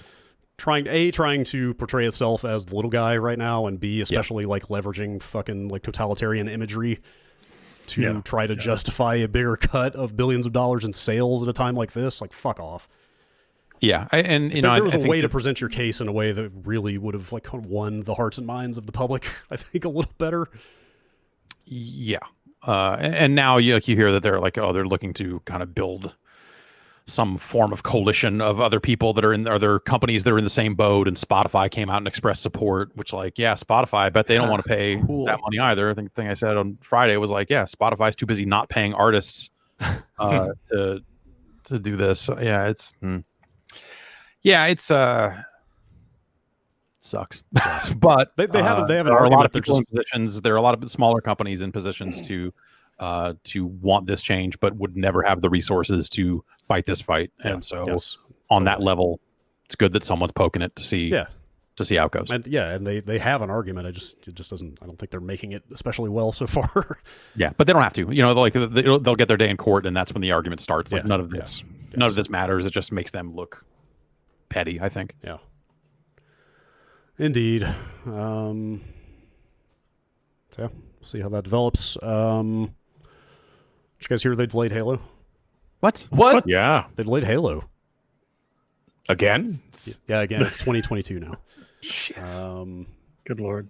Yeah, that happened during last week's podcast. Phil Spencer appeared on Gary Whitta's Animal Talking since then. Friend of the podcast and late night host Gary Whitta. Does that show air late night? I don't know. I don't know when it runs. Evening news era, like type of slot, but you could watch it late at night. Yeah, I would. Just get the full effect. But Gary had Phil Spencer on, and Phil Spencer revealed that part of the decision-making process of delaying that game was that they also discussed the idea of shipping it in pieces. And I don't think that was something that had been rumored. Yeah. That came up around a little bit before the delay was the notion of just like, wait, multiplayer is going to come later or something like that. Yeah, so I don't think he didn't personally go into a lot of detail about what that meant, but yeah, that's the obvious conclusion, right? That they would have maybe shipped a campaign with multiplayer later, or vice versa. Like that's the obvious split there, right? Right. That's what I would think. But Or the campaign is in chapters or something like that. oh gosh. Oh yeah. no. Halo has had its experience with delivering a very unsatisfying ending already, right? And has had not a great time with episodic content when they've tried to do that. So, He did, like I Phil Spencer. It's one of his greatest strengths, right? As a leader, is that he is incredibly candid about this stuff. Like he was pretty open about like this being a pretty rough decision to have to make, and like they're not especially happy about it, and it's a monumental decision. So this on is and your so forth. One big launch game. Yeah, he said it is a bummer. I know it's disappointing to people. It's disappointing to us. We were looking forward to the alignment of Halo and Series X. Really, is a seminal moment for Xbox, looking back to the launch of the original Xbox and Halo CE. And then he basically said, let's get out the news, or let's get the news out there and deal with it, because people are making their own life decisions on consoles they're going to buy. And then he basically said, like, they knew this was not going to be their favorite day when this news went out, but they just had to get it over with and keep pressing forward. So, well, I mean, kudos to them. Like I said, it's a huge decision, but maybe it's for the best. If they shipped a less than stellar product, that's not as forgivable as they've got too like much a delay, like a way too much on the line here. Especially if this is going to be their big like lifetime service game. Yeah, you gotta get it right. I understand that. I'm almost hesitant to bring stuff like this up because it's so anecdotal, but like I've seen a couple of Twitter polls and things of that nature going around of just like, which console do you plan to buy? and it's pretty heavily weighted in favor of the PS5 so far, from what I've seen. Yeah. I saw a big one from somebody at IGN, and it was like 80-20. And obviously there's all sorts of biases that you can like latch onto and stuff, but like, I mean, Microsoft is doing a really good job of convincing people they don't need to buy an Xbox. Yeah, I mean, they're trying to change what their business is driven on, and the console was important, but maybe not as important as the ecosystem and all that other stuff. But also remember, like the PS4 is a strong leading platform right now. Totally. Yes. So, you know, if you just roll that forward and also it's Twitter, so I don't know. You know, I think there are a lot of people that play video games that do not use Twitter, weirdly enough. But yeah, I mean, the PS4 was a large success. Sony hasn't fucked it up. I mean, if you know, this would have been probably what the poll would have looked like going into the PS4 and Xbox One before any of those details got announced as well, where people would have been like, well, I love my Xbox 360. Of course I'm going to get an Xbox. Yeah. Yes. And then we saw how that worked out. Yes. I think there has to be like a moment that changes things. Important to note these polls are being conducted without any prices being out there yet. Yeah, that's true. You know, but yeah, like there's a lot of PlayStation brand loyalty right now. There's people with PCs who don't need to buy an Xbox. Like there's a lot of factors here, but we will see. Today is, God, really? The 18th of August, and we have not heard about this supposed Lockhart event that is rumored to be in August. So I guess that's the type of thing they could like announce and hold in the same week, right?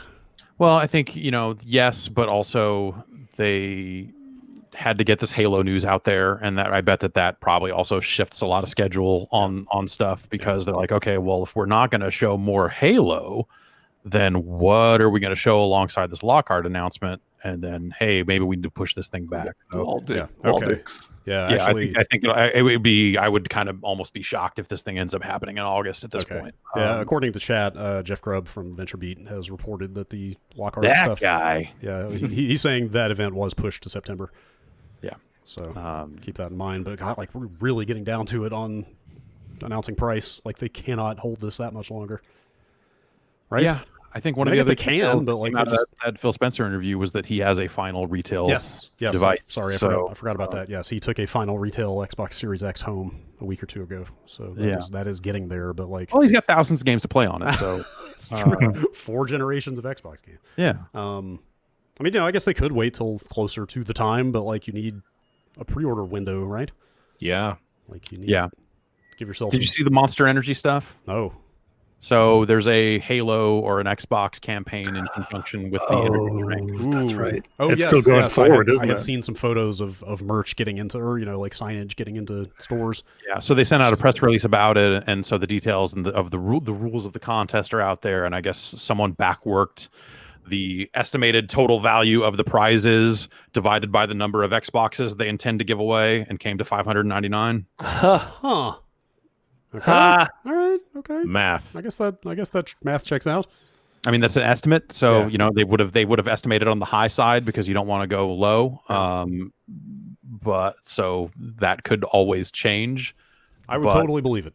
Like that seems like that's something that Microsoft would have to indicate to them and say, like, hey, just to be safe, do this. We don't, you know, and maybe it's not that. Yeah.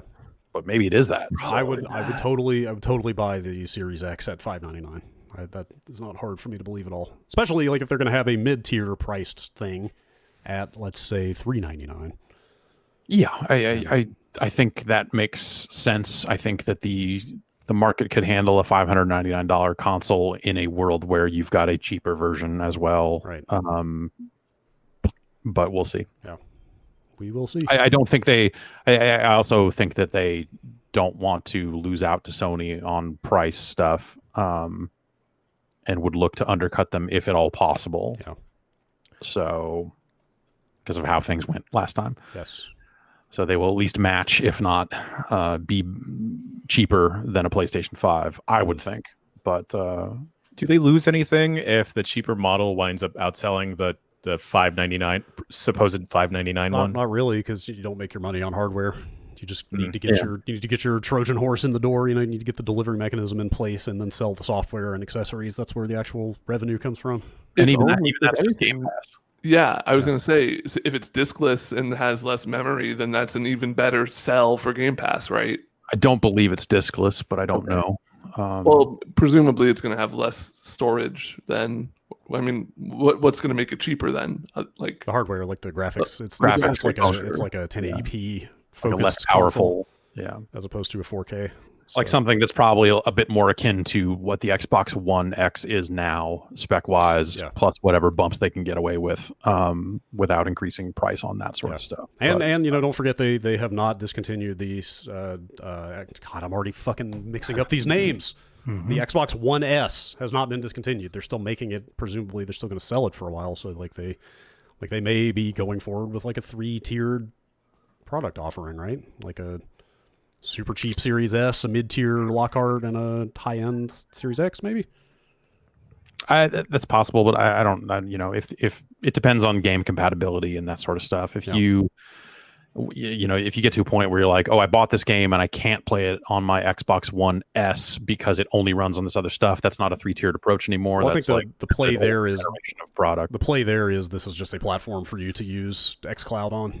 Like this is how you will stream the games that you can't run locally now. That's stuff that they are not going to get into until next year because they're not going to play Series X games at launch. That's not an upgrade they're making until 2021. Sure. And they still haven't said, hey, you're going to be able to run xCloud on a console. Like it's still just Android phones. Sure. So I think you're absolutely right, but there's a few things that probably have to line up before they get there. Sure. In terms of messaging. Yeah. A lot of stuff still to reveal for how late in the year it's getting. Control. The second best game of last year? Yes. It was the first best game of last year. According to the experts, I forget. Yes, the best game of last year, according to the experts.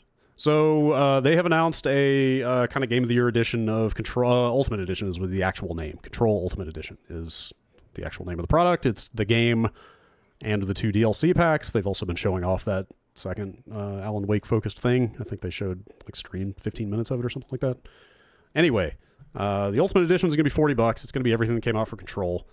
Where this becomes a news story is that they are working on a next-gen PS5 and Series X upgrade for Control that, as of right now, is only going to be available to people who buy the Ultimate Edition.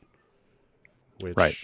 So existing owners of old Control, even if they bought the DLC, are ineligible for this. Yes. So as of now, this may change. There may be more for them to announce, although they probably should have gotten it out there sooner if that's the case. But as of right now, it sounds like you will have to rebuy the Ultimate Edition, which is $40. To get the next-gen graphics version of Control. And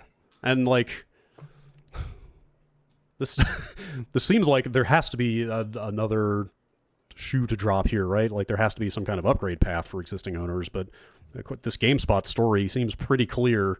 Remedy did confirm with GameSpot that owners of the base game and its DLC are not eligible for an upgrade.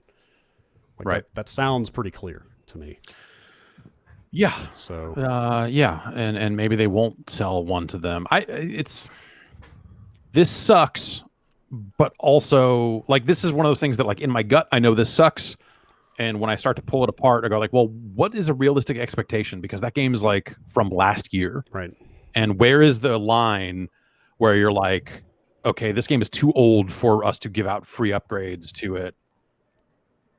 I don't know where that line is. I just know that this doesn't feel right because specifically they're about to sell another version. Right. If they were just going to do a PS5 and Xbox Series X version of the game and sell it separately, and then say, oh, by the way, no, we're not doing upgrades because that game is a year old, I'd be like, well, there would be no hubbub at all. Yeah. Right. Also, the idea that they're doing this and selling it again.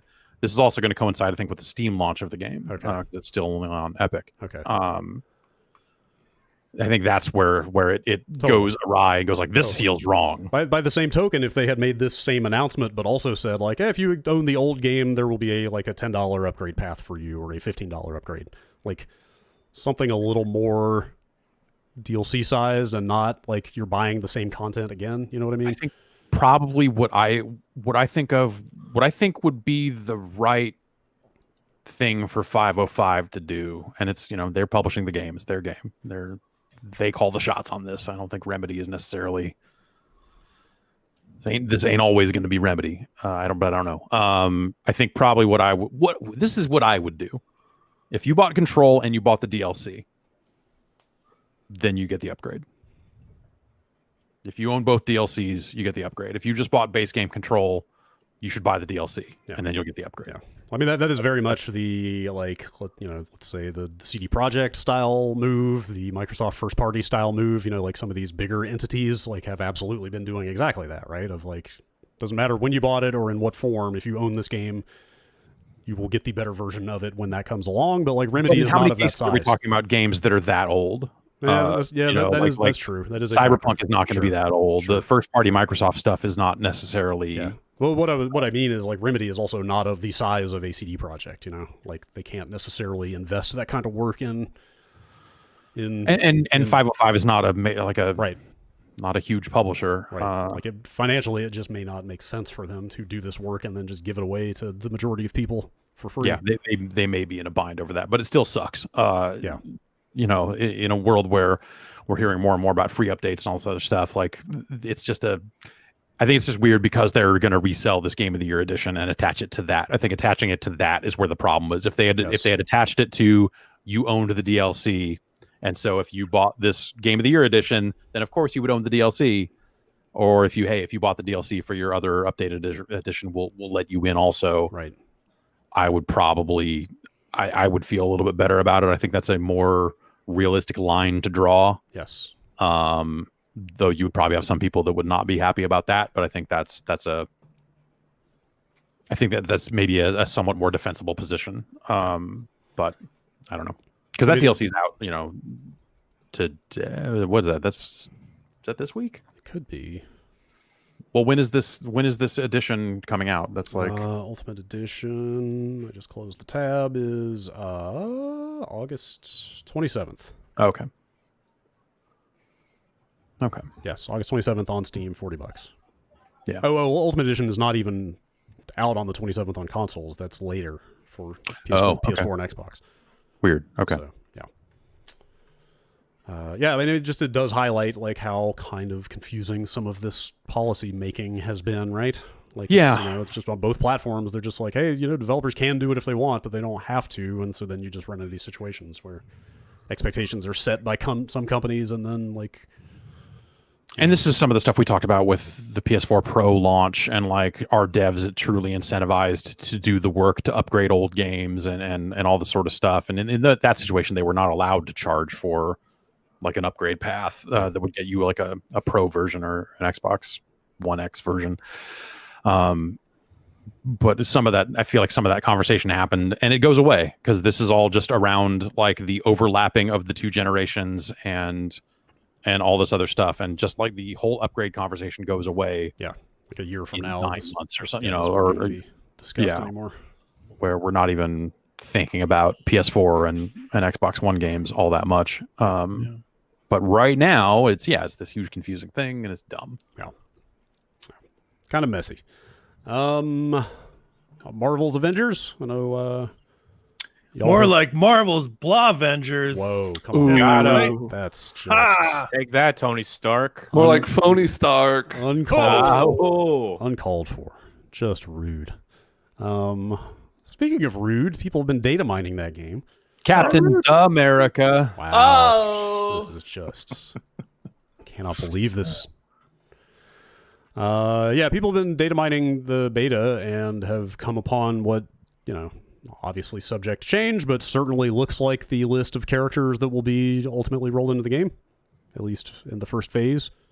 Should I just read this list? Sure. I'll just read this list. I know some of these have been announced or even are in the launching version of the game, but I'll just throw these out here. Ant-Man, Black Panther, Captain Marvel, Captain America, Doctor Strange. I mean, I guess a lot of these are the kind of the movie-focused ones, right? Yo. Falcon, Hawkeye, Hulkbuster. Ooh.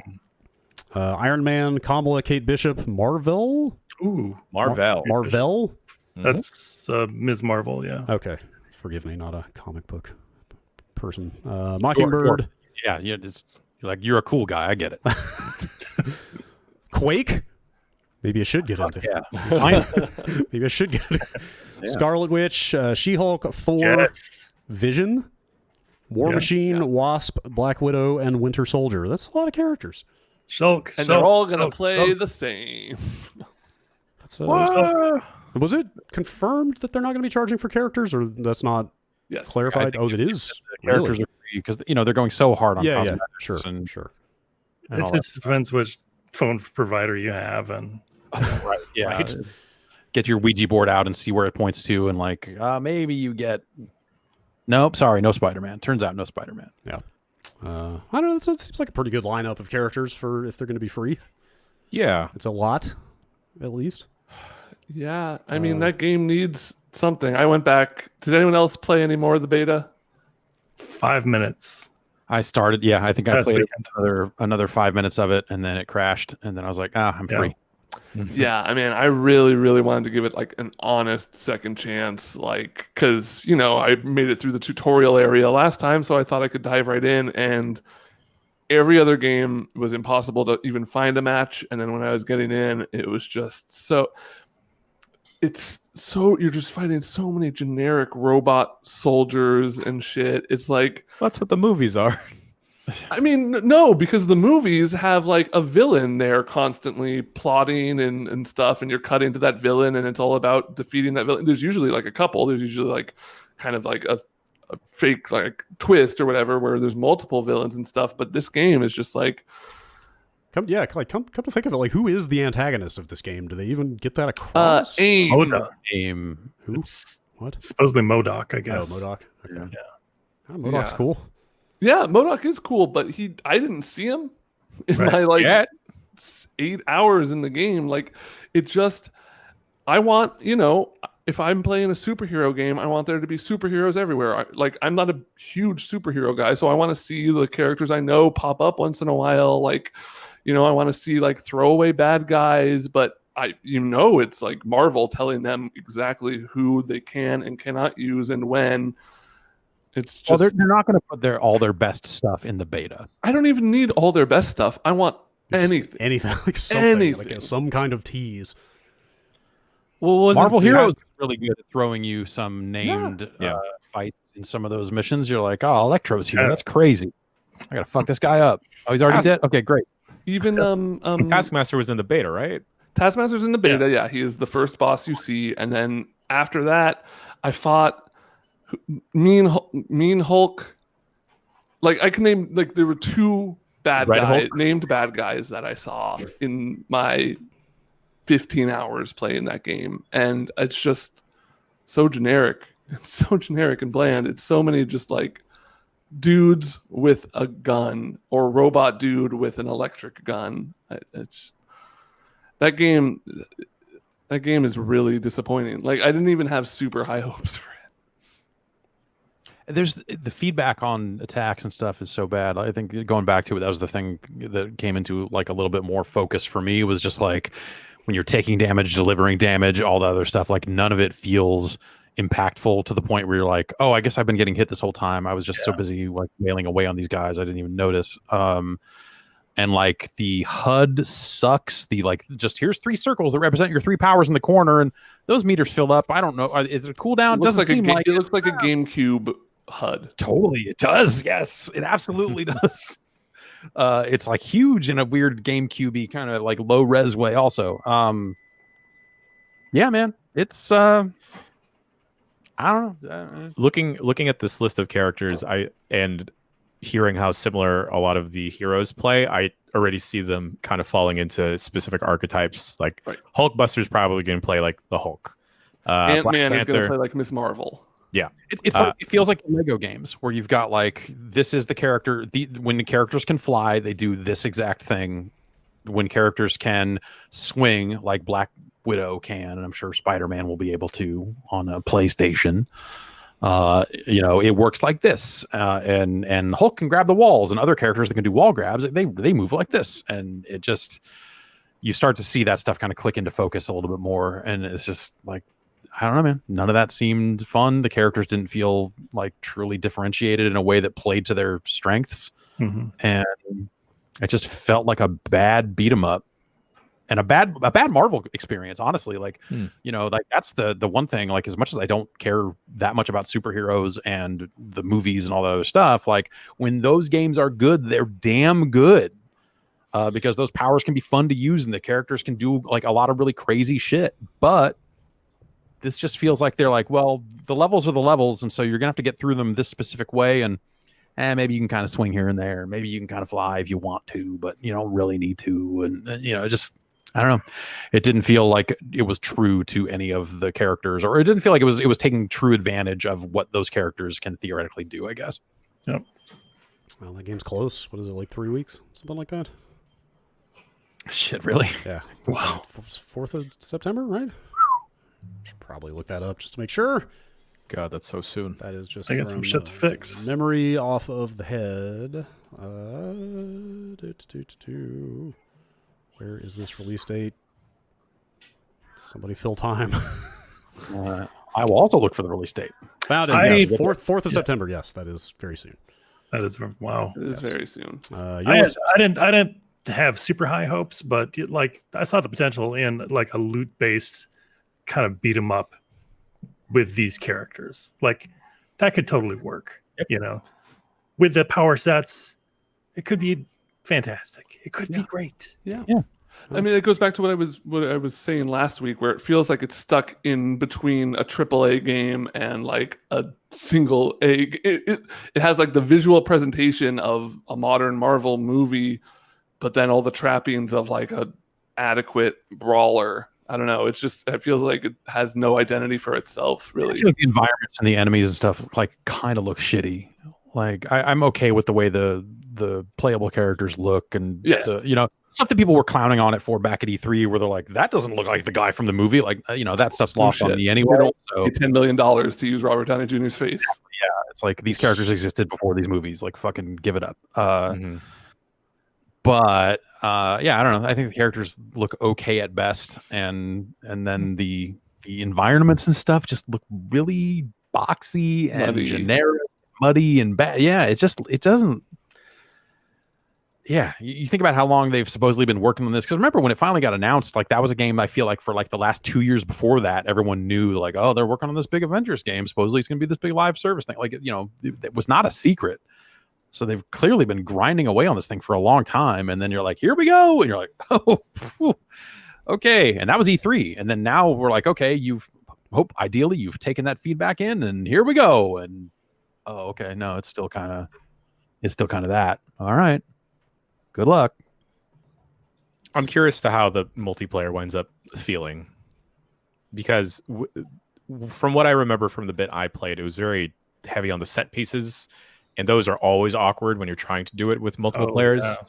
Yeah. Unless it's just like go from point A to point B, smash these dudes. That's what the missions are outside of that initial kind of tutorial stuff. Like when you're at least the ones that I tried were very low on the set pieces. It was very much just like, yeah, all right, you're gonna get them in a stun state, then you're gonna go up and hit these 2 buttons and do a finisher, and then you're gonna just do some ranged attacks, do this, do that. It all just kind of felt samey, and didn't.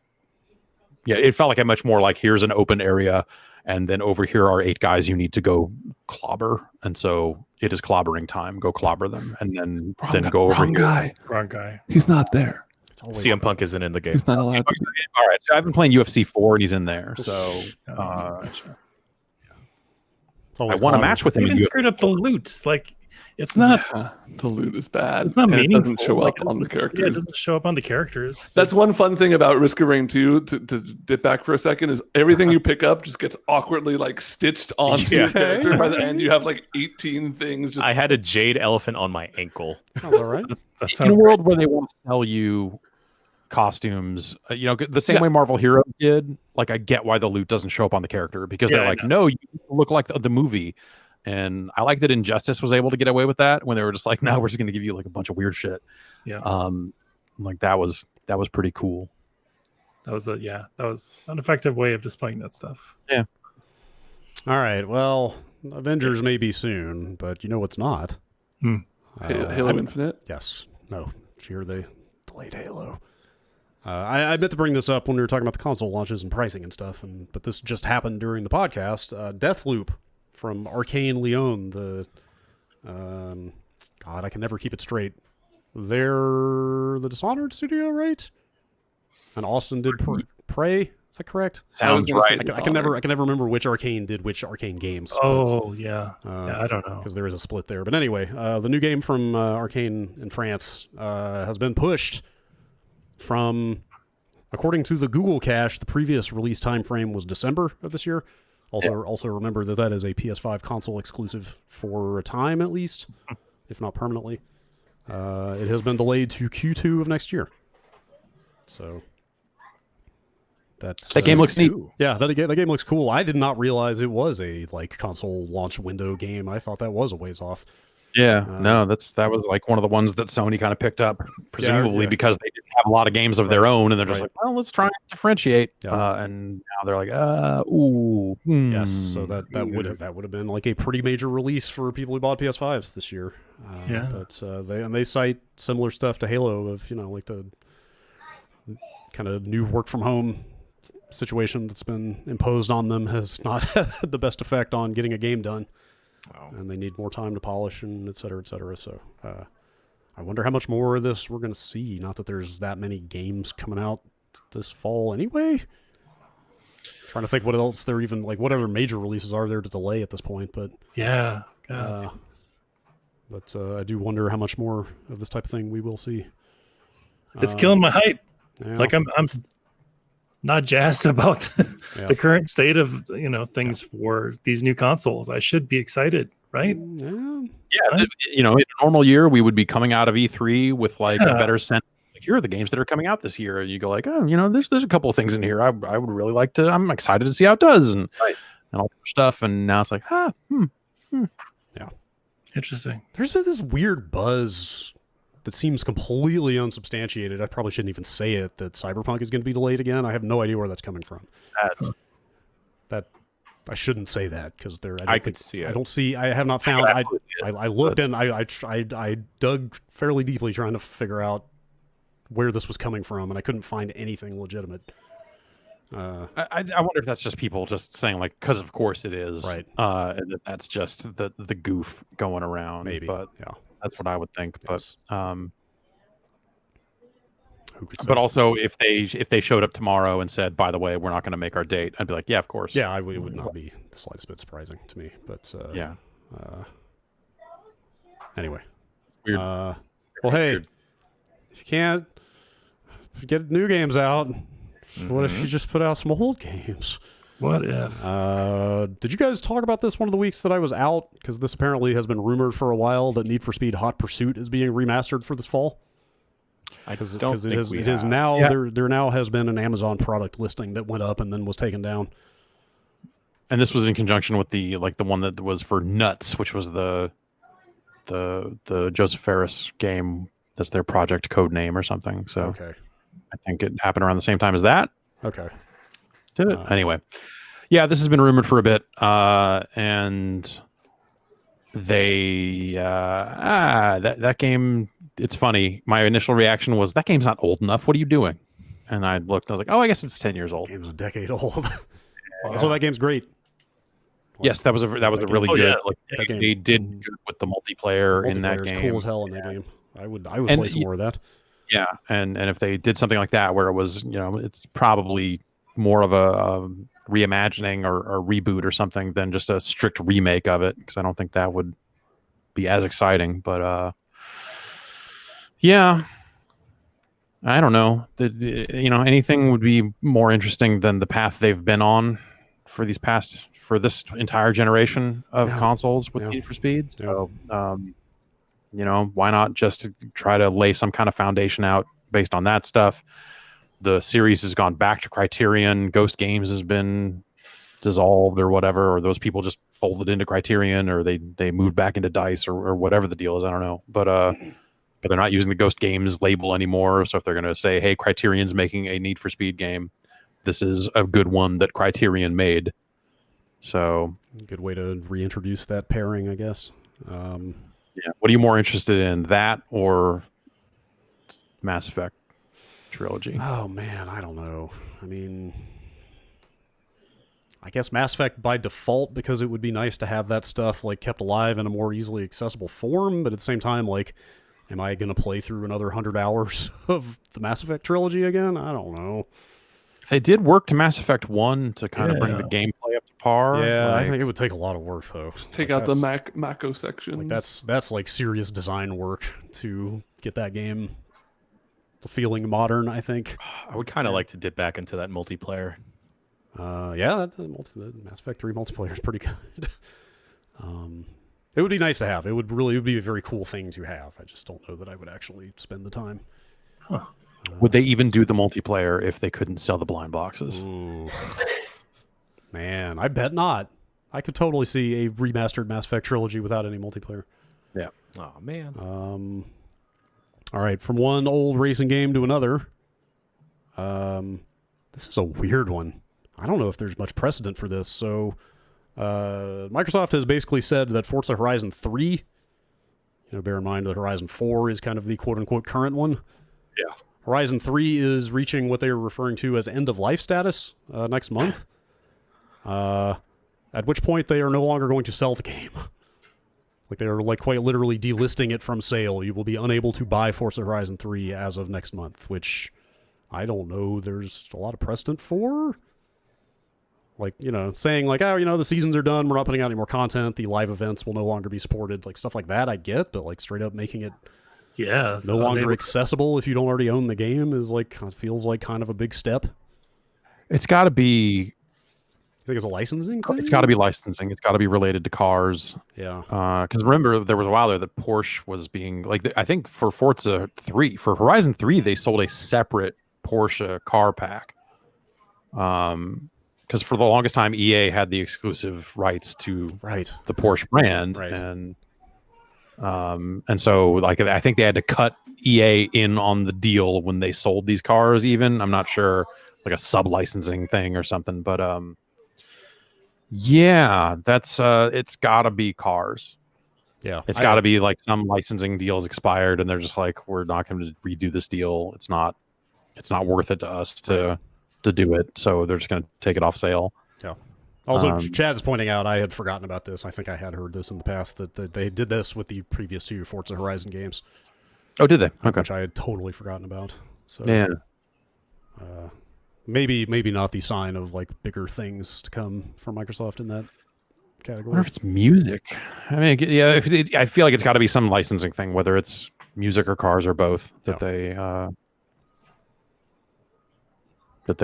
doing this. It doesn't make sense for them to not just keep selling a game, even digitally, just like, oh yeah, fuck it, buy it, we don't care. Right. Anyway, yeah, Forza Horizon 3 is very cheap right now if you just want to go get it, lock it in so you can continue to have access to it. Yeah, or you could get it on a disc, I'm sure, and get a used copy or something like that. But then I bet the DLC will go off sale at some point as well. So even that would not necessarily be the full game. Yeah. So that's happening next month. Let's see. There was a Nintendo Indie Showcase this morning. Right before this podcast, which I did not get a chance to watch. Ben, I know you mentioned it. Did you watch it? Can't believe they didn't show Bayonetta 3! Just kidding. That independent game, Bayonetta 3. Hey man, Platinum Games is technically still independent. For Nintendo's publishing. Yeah, I know. I watched most of it. Okay, I've got the list of stuff in front of me. It looks like scrolling through it, Hades has been confirmed for Switch. Confirmed. Does it have a date? Sometime before the end of the year. Looks like it'll be out of early access on PC and also on Switch. That game seems to be like a great fit for the Switch. Mm-hmm. Yep. Yeah. A couple of those in there. Subnautica. Oh, okay. A short hike. Short hike. Yeah, that game seemed cool. I meant to play more. You can go on a short hike. And that's for like out today. That one. Yeah. I refuse to go on a short hike. Oh God, they're putting co-op in Untitled Goose Game. Weird. Yeah. Sure. They're adding a second goose. Sure, why not? Oh, double honking. Grindstone for Switch. Hypnospace. Yeah, that's getting a bunch of new stuff. It's kind of saving that one. That seems like the other big announcement because they're making a bunch of new stuff for it. That seems like a weird. That's going to come to other consoles, I think, too. Yes. And that seems like a weird game to play on a platform without a keyboard and mouse, because that game is meant to evoke a certain thing, and that's a little weird. But well, these consoles have keyboard and mouse support now, right? yeah, I I mean, guess plug them in maybe if that's in there. Gonna bring my Switch up to the rooftop, and then a USB-C hub, and then So yeah, nothing like earth shattering, but there's some decent Switch stuff there. I'm interested in seeing like the expansion stuff for Hypnospace. Like they're adding the stuff that they're adding. Like that's, I think the one thing out of this, I was like, oh shit, okay, cool. I definitely want to see that. So new music. Jeff, this just happened as we were starting. I don't have the full story here, but looks like Facebook is going to start requiring a Facebook account to use Oculus products. Is that the correct read on this? Yeah, that's the thing they went ahead and announced. So existing accounts will stay separate for now, but as of like October, I think you will have to create a Facebook account to use Oculus stuff. And yeah, of course, like even though they at one point said no, we're not doing this, like we're not doing this now. Yeah. Here's his face. Here's his face. I got. So I guess not a huge surprise that they're doing this. And then I think over like eventually, what does it say here? By 2023, which if we make it that far, Seems like that will assumption. be when existing Oculus accounts will need to be attached to and or replaced with a Facebook account. So yeah, I don't know. Like this was already Facebook. It wasn't like Oculus was already Facebook. It didn't use a Facebook account, but it used an Oculus account. It wasn't like they got you either way, man. It's not like, it's not like they didn't opening you have up access to to your more data. shit than just having an Oculus account would have. Otherwise, I doubt it. Yeah. It's probably already bad, right? It's already Facebook. Yeah. And I thought about it. I was like during the break, I was like, oh well, I think Instagram still has separate logins, but Instagram's a lot bigger than fucking Oculus is. I bet in terms of user base and everything else. Yes. They probably still warrant not fucking with that just yet, but they get there eventually too. Yeah. Yeah, I don't know. I don't know that I have a huge reaction to this other than like, of course they're doing this. I just think it really sucks for people like myself who have deleted their Facebook account, right? There's a ton of people. There's been a huge push to delete Facebook, and a lot of people have done it. And now those people, I mean, in a sense, you are already still supporting Facebook if you're buying into the Oculus thing, but there's always levels. Like people love to get all high and mighty of like, oh, you deleted Facebook, but you still have an Instagram. Like, yeah, yes, that is true. But like, there are levels to being able to, in your own ways, push back against a company that you believe is extremely destructive and ruining the world and stuff like that. So I don't know. I think it's really scummy. Yeah, I think also like if that's the position you want to take, don't get an Oculus product. Yeah. Like there are alternatives out there. Granted, As all of nice the as the question is like also, I think some of this is probably indicative of just like, hey, why don't we just make this Oculus stuff easier to maintain? It's not like it's blowing up. Like it's doing fine, but it's not like VR is taking over the world out here. So fuck it, roll it in. It's one less auth system to maintain. Like I'm sure they're on their end, they're just like, roll it in, whatever. Yeah. Some people will be mad, like, oh, people mad at Facebook every day, whatever. So I don't. It's hard for me to like just don't get the product to begin with. I think like that's the thing I would say. And if you have an Oculus login and it's not attached to Facebook, it's still owned by Facebook. It's still there. So I don't know. It's get a different headset. Yeah, there are some. Send that message and get a different headset. There are good other headset options out there. I mean, granted, they also all require some kind of account, but Not Facebook. Valve Index just wants a Steam account, Yes. and you're going to need one of those anyway for most of the VR games you want to play. Yes. So that's where the porno lives. Yes. I mean, you need a Microsoft account to use a mixed reality headset, et cetera, et cetera.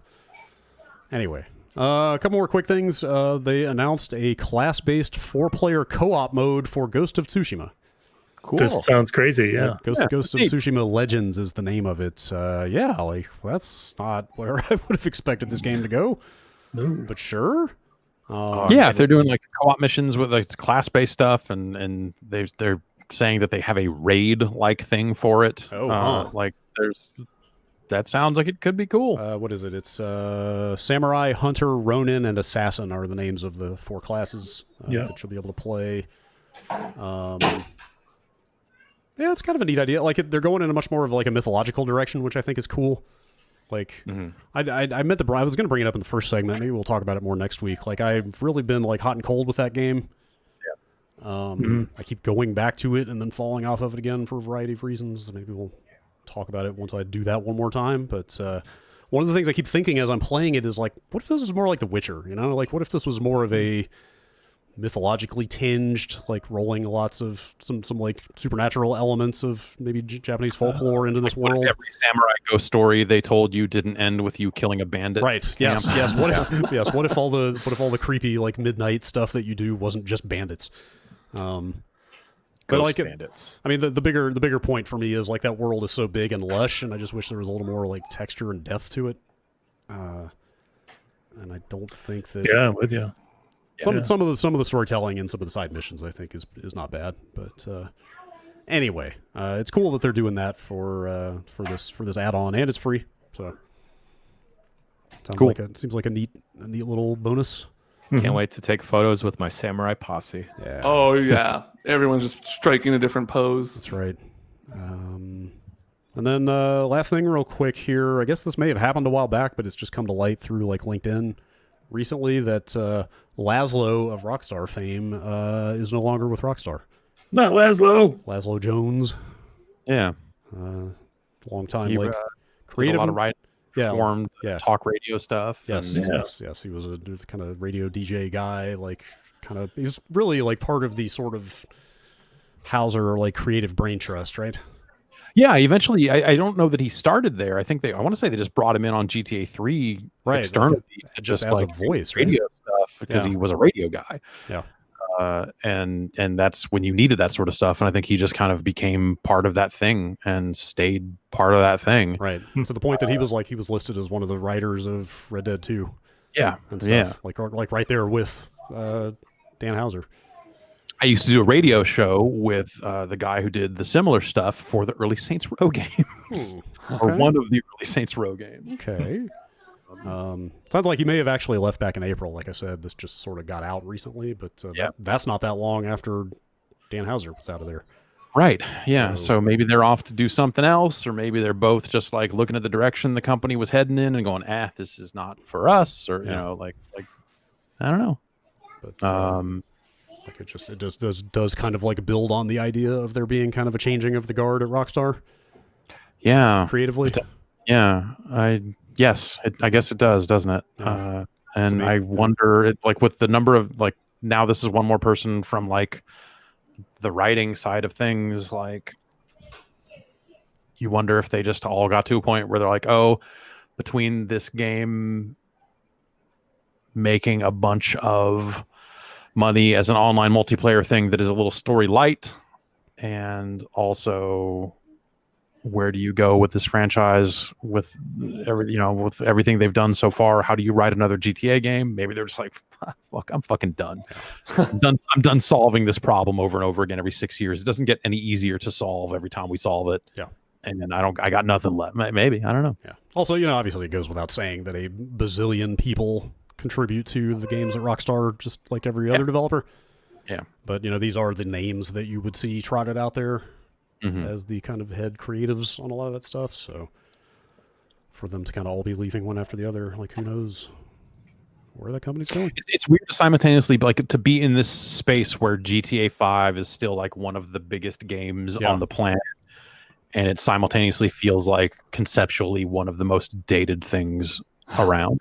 I don't know why this particular figure was going around, but I read yesterday that GTA 5 has sold 400,000 copies in the UK alone just since the lockdown started in the last 5 months. That probably has more to do with like who reports what numbers when and stuff. That's probably just how that got out. But yeah, like that game is just continues to sell and I'm sell. just glad Danny Tamborelli's getting his. Finally. Yeah.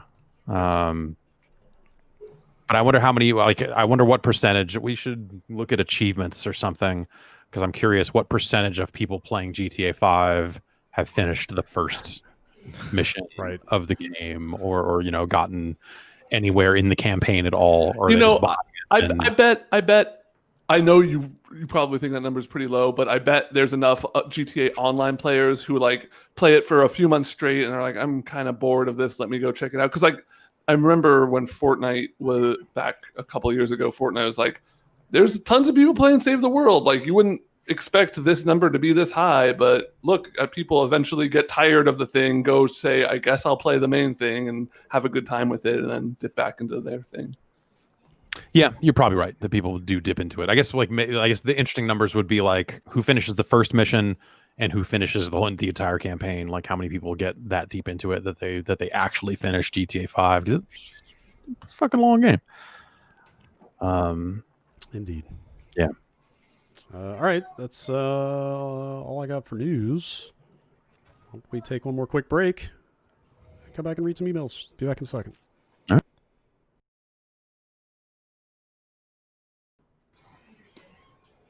Emails, it's time. Yes. Time.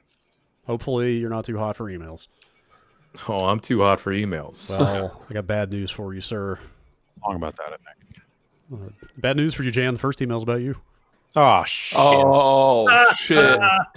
Better find a way to cool off. Get ready. Oh, God. To answer this challenge. Bombcast@giantbomb.com is the address. It's from Joe. We know Jan hates red, but what color tastes the best? Orange. What? Hell yeah. No. Orange. Blue? Blue. That's not natural. That's not even a real thing. Orange. It's red.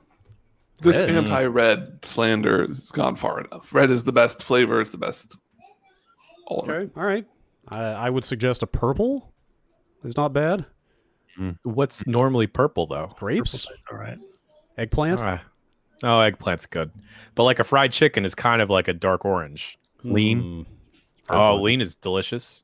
I guess brown is probably my real answer, because that's most foods kind of get brown. When I guess that's a bread, good point. pasta, Steak, fucking fried chicken, meat. Yeah. Cheez-Its are great. Cheez-Its are orange. Just about everything gets, You know what? Brown is not the answer I wanted to acknowledge, but I think it's the only correct one. What about a beige? Okay, yeah, let's call it beige. That works a little bit better, I think, for my taste. Brown's always good for the get down. Yeah. Yes. Absolutely. All right. Got to get them to get brown. Looking over one of the Discords I'm on here, and I'm seeing a bunch of pictures of people eating Vaseline with a spoon. What? Is that a Oh, thing? it's good for your teeth. Fuck. What? It's good for not whitening teeth. Not my fucking teeth out. Eating it?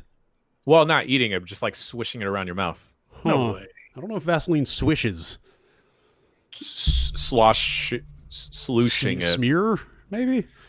Okay. It kind of oozes. All right, let's move on. I can't think about this anymore.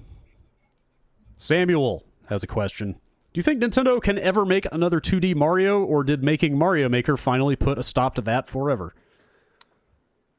I think they could definitely make a new 2D Mario game. I would like to see them take a new crack at it and say oh, we've changed up some abilities, invented some new suits, and here's a whole new graphical style for it. And The new line is done, though, right? I don't think they can just do that again. I think, I would not necessarily want to see a new, but I would like to see a new. I think that new line proved that they still can come up with ways to kind of refine 2D Mario. Yeah. And They have released a new 2D Mario Run, that came out after Mario Maker. I don't know. I got I got 9999 toads or whatever in that game. I played that game every day for hours a day. What? I can't explain why. What? The game sucks shit. Yeah, it did. I'm not defending it. That's I mean, I guess he's not wrong. Yeah, I don't know. I don't know what Every that gold coin. I don't know what that would look like, but I certainly hope they do. There's a lot of 2D stuff I wouldn't mind Nintendo doing again. Maybe another. Well, I started to say another 2D Metroid, but I guess they did that, just not on the platform I wanted. Another 2D Zelda. Yeah, perhaps. Totally. How about a 2D side-scrolling Zelda? There you go. Okay. What if they made Zelda 2 too? What if they made a Metroidvania Zelda game? Sure. Yeah, It's kind of I'll take that. Zelda. Only if it has a roguelike. Zelda 2 is such a weird game. yeah. Never tried it. Oh man, you should. That one dude is Error. That's right. That's right. It's a great translation. It's a great game. You should check it out, Jan. It's if you played a lot of Zelda but not Zelda 2, it's weird. Like it's a very strange, I don't know, divergence for that series that they never. Is it like a broken game? No, at not all? at all. Other than the translation being pretty bad. I mean, it's totally playable, but it's all side scrolling. Like it has an overworld, and then you port into locations that then become a side scrolling game. So you jump and duck, and you have a shield that you block with, and there's experience points. You level up. You can do a downward stab. Yeah, it's not your average Zelda game in any way, except for Octoroks. John in Seattle. It's 2. What's that? At Lever, it's 2. Yes. That's the only part I know of the song. Like the whole candle thing is so weird. Like the first cave you get to, you can't see shit. Like literally cannot see the enemies or anything that's killing you. You are just taking damage and you don't know why. And you have to like fumble your way through that cave, and then you get a candle in the first dungeon, and then you can see in the cave. It's a strange game. Game. Yeah, it's cool. John in Seattle. Is the Master Sword a gunblade? No. No, you need It's not like shooting the bullets. revolver shoots. thing on it. It shoots A magic projectiles. It projects a magical light out of it. A gunblade has to shoot gun bullets. Gun bullets, gun barrels. You pull a trigger to shoot a gunblade. He just swings the Master Sword and light comes out. I guess that's fair. Doesn't have a trigger. Yeah, because then there's that sword in Bloodborne that shoots like out magic beams, and that's not a gunblade. Also, does the gunblade actually shoot bullets? Like magic bullets. Wait, doesn't Pull the trigger and it just does more damage if you time it. If you Super Mario RPG that gun blade, it just. You're telling me a gunblade, something called a gunblade, doesn't shoot gun bullets? I don't think it does. The fuck? It just like lights. It's just like when you pull this trigger, it's like it's like a bug zapper. It's like someone bolted a bug zapper to a sword, and it's a little electric now. And I'm going to our wiki. does the gunblade shoot guns? My feeling about gunblades is there is no substitute for the original. I don't think it often imitated, never duplicated. Try to show me another gunblade that's not the real gunblade. I'm just like, whatever. In this universe, although being a fusion of what seems to be a working revolver and an actual sword, it is not designed to shoot projectiles. Instead, the idea is to use the blade as a normal sword, and when an enemy is stuck to the trigger, it can be then pulled to cause extra damage with the reverberation of the blade. It's just a chainsaw. The gunblade's just a chainsaw. A chainsaw. All right. Doesn't shoot It bullets. sucks. That's way too cool of a name to not shoot gun bullets. I feel like in Final Fantasy 14, there's a whole class devoted to the gunblade, and in Crisis Core, in Advent Children, in Crisis Core, they shoot. Gunblade NY came out, and that's a light gun game where you are in a helicopter. Okay. Lightning in Final Fantasy 13's gunblade can be a sword or a gun. is that? I thought it's like a motorcycle rev, or is that Devil May Cry? No, that's Devil May Cry. The Master Sword is not a gunblade. I think we have reached consensus. Is it a chainsaw? Yes, it is. I think it just needs a trigger. For a gun to be a gunblade, it needs to be a sword with a trigger. All right, sure. I'll get behind that. Question from Jordan. Are all chainsaws gunblades then because all chainsaws have triggers? But they're not swords. You rev them up. It's true. But I mean, it has to be a sword with a trigger. Take on the sword. If they could have made chainsaws when they invented swords, don't you think they would have made chainsaws instead? No, they're different because like a sword can stab, a chainsaw can't. A chainsaw, if A you chainsaw could stab. someone with the end of a chainsaw, it would be bad I for don't them. like thinking about this. Let's move on. Have you played Gears of War? Oh, thanks. All right, well, Are those pretty- gun blades? Yeah, okay, sure. Is the Lancer a gunblade? It's a gun. It has a blade. No, those are It has a lot of swords. blades. They're It just has like a chainsaw ton guns. of, With a blade. it has a ton of tiny little teeth, each of which are individual blades. The old school, like the stupid old gun that actually is any gun with a bayonet on it a gun blade. Oh, we have to move on. I can't do It this depends anymore. on the size of the Damn it. bayonet. It has to put it over knife size, because then it's a knife gun. Knife gun. All right, next. Blade does not necessarily. It's not gun sword. It's gun blade. I'm gonna mute everybody else so I can read this next email. All right. Sorry for having fun. A gun rapier. Question from Jordan. This guy on Craigslist wants $2,500 for a Marvel vs. Street Fighter cabinet. That's fucking crazy, right? Fucking great. Yeah, it's fucking crazy. What is an accept- $2,500? Yeah. Oh my god, Is that no? that seems like a lot. What is? I don't. what is- I don't know the going price for arcade cabinets though, but that seems like an awful lot. Because you can get one of those like arcade one-ups that has that game on it. I think.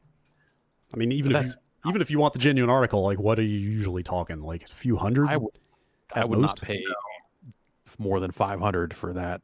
Even that seems like a stretch. That seems low. That's like back in the day prices, right? Like that's what they cost back then, I think. Yeah, probably. Well, maybe they probably more than that. Then that's like There were some gigantic deluxe cabinet that is bigger, like the 25-inch crazy podium thing. You know, if it was something like that, then maybe. I see one on eBay for 900. That's Or much just more get a reasonable. Street Fighter 2 cabinet, which is gonna run you whatever it's gonna run you, and then go buy the Marvel board. Or don't Don't buy it. don't buy arcade cabinets. Don't buy arcade cabinets. That's our official recommendation. Unless you're prepared for that. Yes. You're not. Yes, indeed. All right. How about I had an email and I lost it. Question from Doug: is Golden Axe overrated? No. How highly rated is Golden Axe? I mean, in my memory, it was up there. Of these Genesis launch games, it was high on the list. I liked it a lot as a child. But then, Yeah, it's cool. having played some Golden Axe recently, I would say for about the first 5 minutes, it's pretty good. yeah. And then I'm not so sure after that. That which checks. is the Golden Axe where you can ride around on those little dinos. Oh, that's the first one. In Okay, fact, yeah. I would say right up to the point where you get on that when you get on that first dinosaur chicken. Golden Axe is pretty good. I might also say that, as far as I'm concerned, there is one Golden Axe game. What about Beast Rider? Yeah. No. What are we talking about? None of. No. Yeah. Jeff, we're kind of losing you a little bit. I don't know if you want to reconnect with the call real fast. Okay. Might clear it up as I look for another email here. I've got a bunch of emails.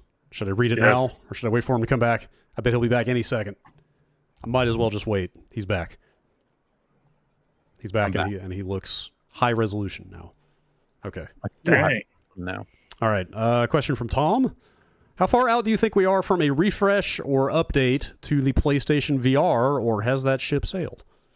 I think they're still doing it. Next year, Yeah, I think. Yeah, I Yeah. wouldn't be surprised if it's out by the end of next year. Although with pandemic stuff, maybe it'll take longer. But Yeah. like that. My understanding was always that thing did surprisingly well, right? Like better than expected. Well, I know, like out of the gate, it did. I don't know, like long term, if it kept selling, but I know initially it did well. Yeah, and there have been patents from Sony on VR stuff, so it seems like they're still working on it. Let's see here. Got pizza questions. We got hot dog questions. We got Hit me with the pizza question. We got repro cartridge questions. All right, here we go. This is from Sebastian.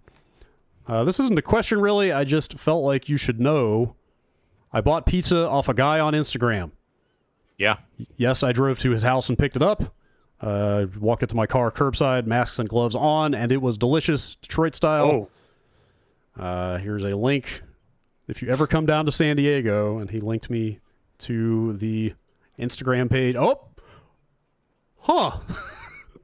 I just clicked the link, and it says, sorry,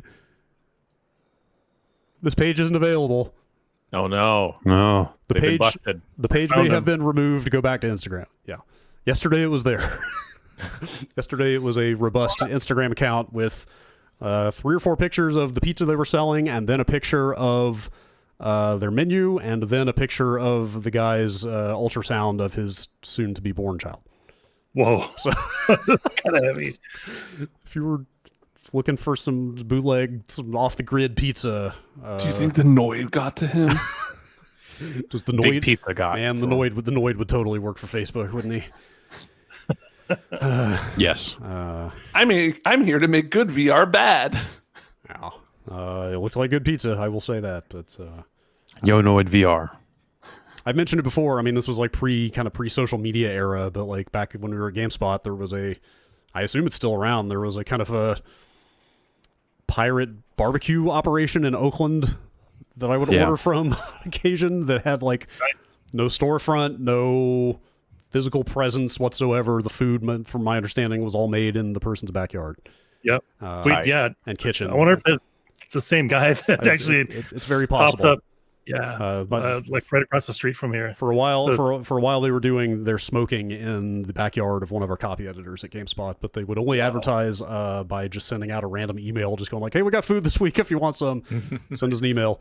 And then at some point, they started sending out Google Calendar invites to advertise their food. It was damn good. It was damn good barbecue. I bought so much food on Instagram during quarantine. Yeah. How are you finding it? Because I too would be interested in this. Friends of friends, or like some friends that like used to work at restaurants, but like got let go, unfortunately. Like opened up their home kitchens. Yeah, that actually, my girlfriend bought some smoked meat from a coworker who's had their hours reduced during the pandemic, and is now smoking meat to try to make up for it. So yeah, I got like a katsu sando, some birria tacos, boba, the whole works. A cheesecake. Yeah. Wow. Dang. Pirate food. Never knew. Let's see. Capitalism is what taught you that food was pirate food. It's just food. That's fair. That's fair. Health department can't say shit. That's right. Email from Scott. Jan's mention last week of the, quote, chicken and or pizza made me think of a sign I saw about a decade ago. I live in southern Maine and was driving through the town of Lewiston on my way north. Lewiston is an old paper mill town, so it is filled with a bunch of huge rundown brick buildings. Probably smells, too. Posted outside one of these buildings was a sheet of plywood with hot dogs 50 feet spray painted on it with an arrow. Were they 50 feet away from the sign? 50 feet of total hot dogs? Single 50-foot hot dogs? I didn't feel like investigating at the time, but I've always been curious what that setup looked like. You have to exchange 50 feet for hot dogs. How do you think they make the hot dogs? Oh. It's delicious. Hot dogs 50 feet? I don't think I could eat 50 feet of hot dogs in one sitting. No. 50 feet. That's like 4 of me, so... Yeah, I think it's doable.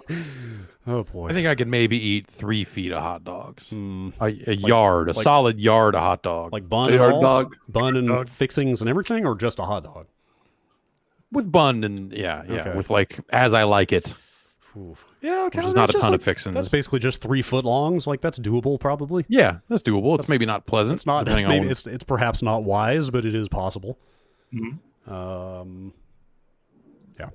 Y'all ever think about like ordering the 6-foot sandwich at Subway or something like that just to see if you can? Yep. All the time. See if you could do it. Never have though. Yeah. Because I feel like that's I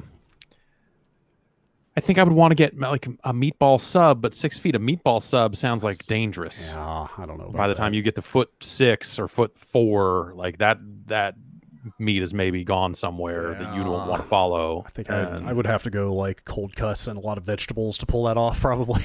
Right, and then it's just like, well, I don't know, just get a charcuterie plate and just go fucking nuts on it. I don't know. Or get the party platter of chicken nuggets or something like that. It's like there's a lot of bad options out there.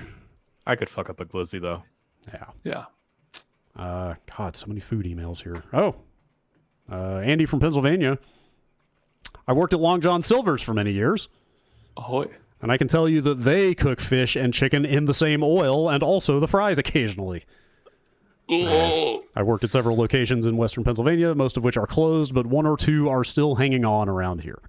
I feel like at Long John Silver's, no matter what you make and how you make it, it's going to at least taste a little bit like fish. Yeah. I mean, to be fair, at least you know what you're signing up for if you go to a Long John Silver's. Yeah. Like, if you're going to McDonald's, you don't necessarily expect aroma of fish. I feel like that. I think it's aroma o fish. I was gonna say, if you go to a Taco Bell, you gotta expect you're gonna get beans and something. Yeah. Hell yeah. Yeah, totally. Yeah. Actually, none of my go-to order has no beans and no rice in it. Huh. Beans that That you know of. The Phantom Bean. Yeah. That's right. Name my new coffee place. We got they're removing all potatoes from Taco Bell, and we went one more time just to get that loaded potato griller one more time. It's so sad. They're testing wings in certain locations. No, they're not. Are they boneless? No. They're just bone-in ass wings? What? Yeah. I don't that's a messy food that, like, I know Taco Bell, some food is messy, but like, How are they seasoned? Like, they can't do like a buffalo. Doritos. Doritos. Okay. All right. Sure. I'd give that a shot. Hot wings with like their hot sauce? Maybe. Yeah. All right. That might be it for food emails here. Ben from London. Oi. What do you call your portable flash memory device? Pen drive, thumb drive, USB stick, flash drive? Any variation or combination of the above? USB drive. USB drive. USB stick, Yeah, probably? I said USB thumb drive. USB stick is. I usually go with USB stick. We all have a different one. Yes, I have heard jump drive occasionally. Jump drive. Oh, Yeah. that's cool. Once in a while. Sounds active. I usually do. Do you have the memory thingy? Yeah. And I like flick my thumb up and down. mean to a lighter? signify the like extendable lighter? USB. What? Ben and I have had this conversation before. Yeah. And then he hands you an SD card, and you go, "Thank you." Turns out that's what you were actually asking for. You say, Ben, do you have any SD cards? And I open up my wallet and 15 fall out. Sorry about that. Oh, it's fine. That'll happen. Jacob and Austin. How big is a fall guy? Are they human-sized or small like Pikmin? They're like thick men. They're really Yeah. tiny.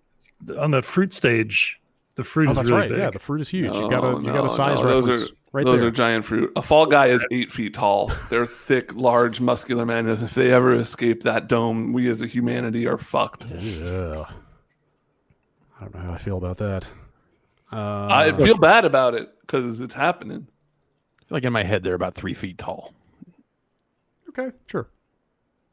That's still some A pretty big yard of Fall Guy. fruit. Okay, I couldn't do it. Sorry. Yeah. All right. Maybe like 2 feet tops. This email comes in from Bobby Katz on the site. Is Blazeball just Salty Bet plus Dwarf Fortress? Also, how long until player-on-player murder happens? I don't even know where that question came from. I think it's already happened. No, I don't think players can murder other players. Right. No, the only deaths have been resulted from the umpire or from Weather. weather, like peanut allergies. I don't know. No, because like players can like turn their arms into a gunblade and hit a ball so fast that it kills someone. I thought. But is that Gunblade. player-on-player violence, or is that just like casualties because of the sport? I think that they're one and the same. Mm. I don't think it's like understand the Dwarf Fortress. Fortress comparison at all. Yeah. I mean, I don't There's know the most there's a about lot of that game, but- textual stories in Yeah. Dwarf Fortress that you can kind of follow as characters do their AI driven Right. thing. Yeah. They're both games with like complex rule sets where the rules kind of interact with each other in different and ways. they play out in text form Yeah. that lets you kind of write a story around it a little bit in your head. I think Okay. that's probably where that comes from. Yeah. Can I bet on the dwarves? You probably could do that. You could probably rig that up somehow. Let's see here. How about Ridge Racer? Ridge Racer. What about it? Sean from Indiana. The naming and numbering of mainline Mario titles comes up pretty frequently. Then there's the old chestnut about sequels being numbered 11, 13, and 15 and beyond, and what that even means at that point. But check out Ridge Racer over here, quietly subverting all conventions of numbering, branding, and common sense over the last 25 years. Even the numbered sequels aren't that logically titled, but take a look at the intervening releases in this chronological list. Phone games omitted. All right. Ridge Racer 2, Rave Racer, which is technically Ridge Racer 3, Ridge Racer Revolution. Now I want to say maybe I'm wrong, but I thought Ridge Racer Revolution was actually Ridge Racer 2, and it was just named different things at home and in arcades. Okay, that may be the case. But I might be wrong. After that is Rage Racer. Mm-hmm. After that is Ridge Tracer. After that is R4 Ridge Racer Type 4, Ridge Racer 64. That's not a canonical numbered sequel. No. That is mostly a remake of the first Ridge Racer. Okay. With a lot of fog. If I remember right. Yeah, with a lot of fog. Then comes Ridge Racer 5, except it's a Roman numeral this time. Yeah. After that was PlayStation 2 is a classy time. You have to class it up for a classy console. That's right. Speaking of classy, after that is R Racing Evolution. This doesn't count. That's not even, what is that? That's dog shit. Wait, really? Wasn't that R Racing? wasn't that I thought was that not the first appearance of Reiko Nagase? No, she was was that on the before? cover of 5, I think. 5. Or she was Maybe. in stuff before. Okay. No, R Racing Evolution is like licensed cars and other stuff like that. Like it's not. Oh, okay. I had my non-Ridge Racers mixed up. Yeah, I would not consider that part of the Ridge Racer franchise, even if the lady is on the cover of it, or a lady is on the cover of it. All right, I'll whip through the back half of these real fast. Ridge Racers for PSP, then Ridge Racer DS, then Ridge Racer 6, then Critical Velocity, which he describes as a story-based Japan-exclusive spin-off, then Ridge Racer 7, then Ridge Racers 2, then Ridge Racer 3D, then Ridge Racer for Vita, and then finally Ridge Racer Unbounded and Ridge Racer Driftopia. Oh, Driftopia. Yeah, they got into some bad. He concludes, just like what is going on with the series, I know Unbounded and Driftopia got handed off to Bugbear, but do you know if there's even a core Ridge Racer team still within Namco, or anyone for that matter, who's still trying to wrangle this series? I doubt it. You think? Yeah. It was always weird to me how it felt like Ridge Racer just like kind of declined. Like they just, Well, they did it themselves. Like Ridge Racer 6 and 7 were kind of the same game. Right. Well, that's what one I was on mean. 360 and one was on PS3. That's what I mean. They just kind of, it seemed like they just stopped putting a lot of effort into it. Yeah, and the PSP games were good, but again, it was like a lot of tracks you had seen in other Ridge Racer games. So those were the games that came out as Ridge Racers and Ridge Racers 2, I believe, in Europe, but maybe they were just Ridge Racer and Ridge Racer 2 in Japan or something like that, or vice versa. Anyway, yeah, they got to a point where they were just putting out the same game over and over again, and once they got to that point, the whole thing felt pointless. They could have very much done a brand new, all new game. Instead, they did that free to play. I think that Vita game was like free to play, and they wanted you to buy a bunch of stuff, but all that stuff was just Ridge Racer tracks you had seen in other Ridge Racer games. And it was just like, well, no, like I don't want to do that again. Like they were fine games for what they were, but if you had been following the Ridge Racer franchise and had played those games already, which they weren't necessarily assuming that like, oh, everyone, because I guess maybe it's a safe assumption that like, hey, no one in Japan owned an Xbox 360. So they never played that game, so when they put that stuff out on PS3, it was a different player base. That's so, fair. Yeah. But they numbered them like they were sequels, and it was just stupid. They kind of did it themselves, but also I think that style of game was falling off in general, and I don't know if a brand new set of tracks and all other stuff would have necessarily been enough to really save it from its fate. Yeah. And I need to play Critical Velocity. I forgot that game existed. I don't know that I've ever actually played it. Yeah, he didn't say what platform that is for. It's PS2. I never heard of that before. Yeah. All right. Let's do a couple more emails here. Brad from Gilbert, Arizona wrote in about our talk about Charles Entertainment Cheese and Showbiz Pizza. I didn't realize this at all until this email. He says, Showbiz Pizza bought Chuck E. Cheese out of bankruptcy. Oh. Which I assumed it was the other way around, that like Chuck E. Cheese out-competed Showbiz or something. But he says, Showbiz bought Chuck E. Cheese out of bankruptcy and for some reason kept the Chuck name and show and cast aside the Rock-afire Explosion band.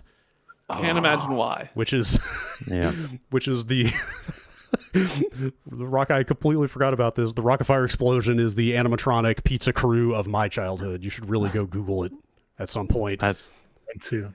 Really need to go Google that thing and look at the bears in costume playing keyboards and drums. Hell yeah. And yeah, the keyboard player is like a bear spaceman. so that's the that might be the one, or because is there a separate Chuck E. Cheese band? I think so. Okay, maybe that's what it is. 'Cause I know, like, when California Extreme happened, they would bring one of those bands, and they had rigged it up, and they had found a way to program them to play and lip sync to new songs. Oh wow! And it built a jukebox. Basically, man. it's like is the coolest shit. Wow, that's like a documentary on that. It's like a hacked. That's like a hacked Teddy Ruxpin. Yeah. Yeah, that's not Exactly that's not Defunct Land, is it? Because I see people talking about that in chat. Maybe. I don't know if that's the. I'm not sure.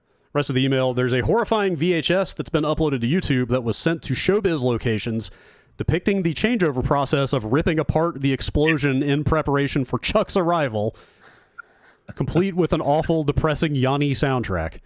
Do you guys think it's better or worse than the really dystopian, here's how to care for your suit and not die of heat exhaustion video might be we watched on worse. UPF? Here's how to destroy a Chuck E. Cheese outfit when it becomes too worn out to wear. You must destroy it so that no one steals it and does porno in it. Yeah. Yes. You should go check out the Rock-afire Explosion sometime. They look terrifying. It's some weird shit, man. It's pretty freaky. I don't know how I was able to manage to eat the pizza with that going on. Oh, odd.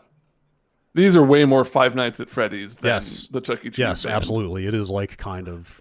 Did they have one of these at California Extreme? Because they had some like live animatronic animals that I knew weren't Chuck E. Cheese, but kind of reminded me of this. Yeah, that's probably what they were. I mean, Yeah. I don't know if it was the Chuck E. Cheese band or this band. I just know they had an animatronic pizza band there that they had that they had figured out. Oh my god. Ben, you went to a Chuck E. Cheese as a child, right? Sure. Do you remember there being a chef guy, animatronic man? He was a real guy. Not a real guy, but like he was a guy. Like he wasn't a mouse or a. Yeah. I don't, for the life of me, remember seeing him.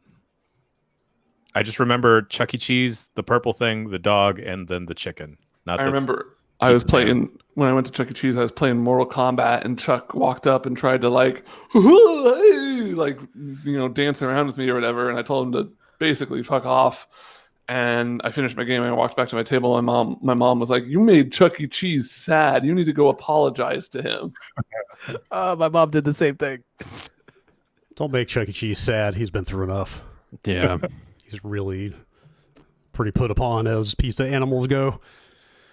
Though Also, I wonder, like, do you think that they were instructed to disrupt people who were playing video games so that they would spend more money on the games? Sure. For sure.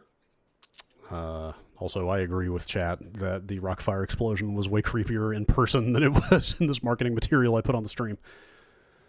Also, I apologize. It was the drummer that is a spaceman.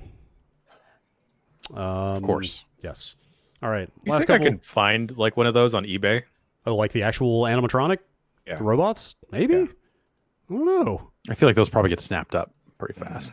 Yeah, I feel like But you I'm may sure there's an have, intense collector's scene. I bet they're all in real good shape at this point too. Ugh. uh, Oh, I could buy the skeleton for 2,300. And then put whatever you want on it. That's true.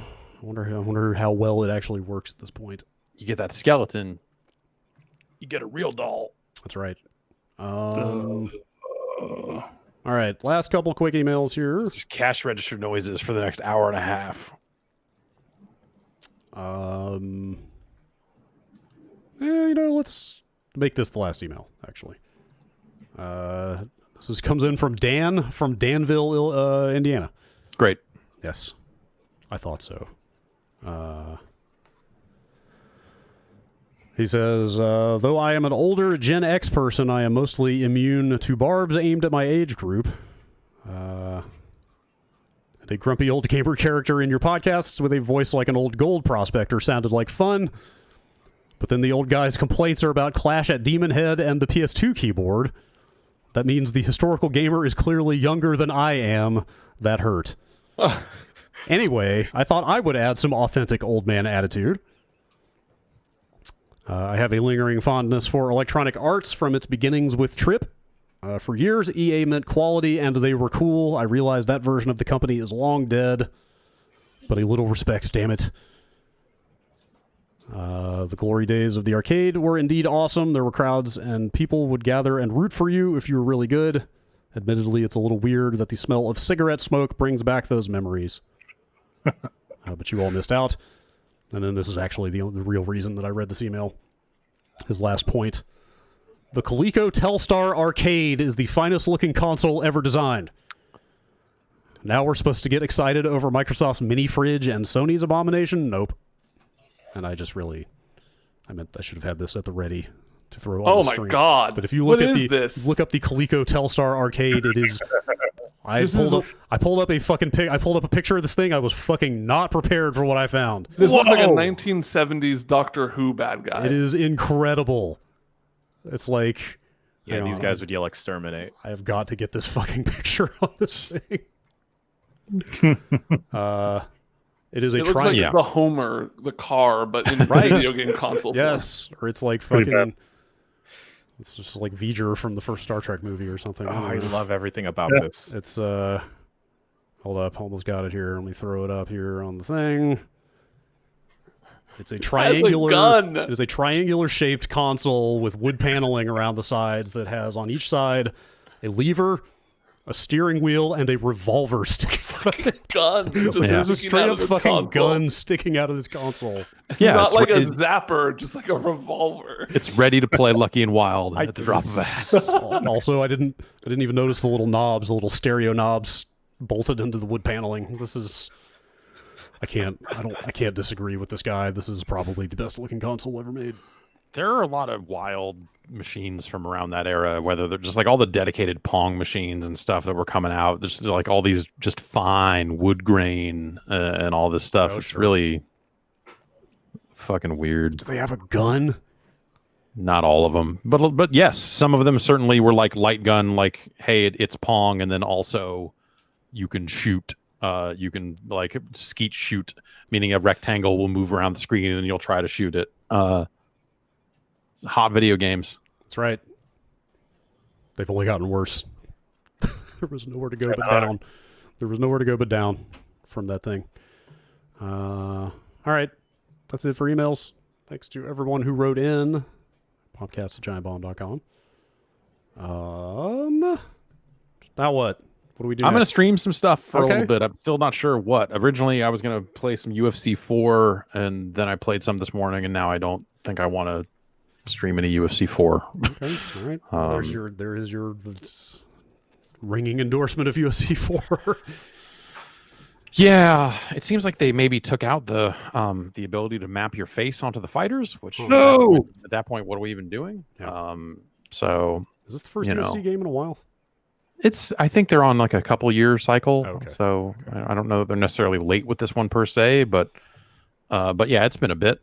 It's definitely been a bit. Okay. All right. Well, stay tuned if you're watching live for some stuff after Yeah. this. And Yeah, we got some stuff going on this week. We've been doing what feels like endless tests with video stuff. Yeah. Trying to get back to some more group format types of content. Bang on this technology and see what it can do. Yes. We got machines running OBS in the cloud. Yeah. There's a lot of different ideas kicking around. Yeah, there's a lot of really wild shit. Vinny and I spent 4 hours yesterday opening ports trying to send video back and forth to each other in different ways. Oh, wow. Is this that SRT stuff? Yeah. Yeah. At some point, we were just straight up establishing netcat connections to each other and just like chatting in a console window to make sure the connection even worked. Awesome. Yes, pretty much. Yes. That stuff is always more complicated than you think. Yeah. But yeah, hopefully we will be able to get some more. You guys got a quick look up of Risk of Rain 2. I saw it just went up on the site. Yes. Oh, yeah. So we are trying to work out some better production processes for stuff like that. A couple of quick looks in the pipeline, I believe, for coming out this week also. Yes, we're going to attempt to do a Breaking Brad tomorrow. Yeah. Which I'm fairly confident will work. It's going to be one great. way or the other. Cross our fingers. Yeah. I can just describe everything I'm doing to you. And you can react to that. Well, I just beat Super Mario Brothers 2 without dying. Wow. Congratulations. What do you think of that? Yay. All right. This is going to go great. Cool. All right. Well, thanks everybody for listening. Stay tuned for some stuff next week, or this week. And next week, we will be back with another one of these shows. We'll see you then. Bye.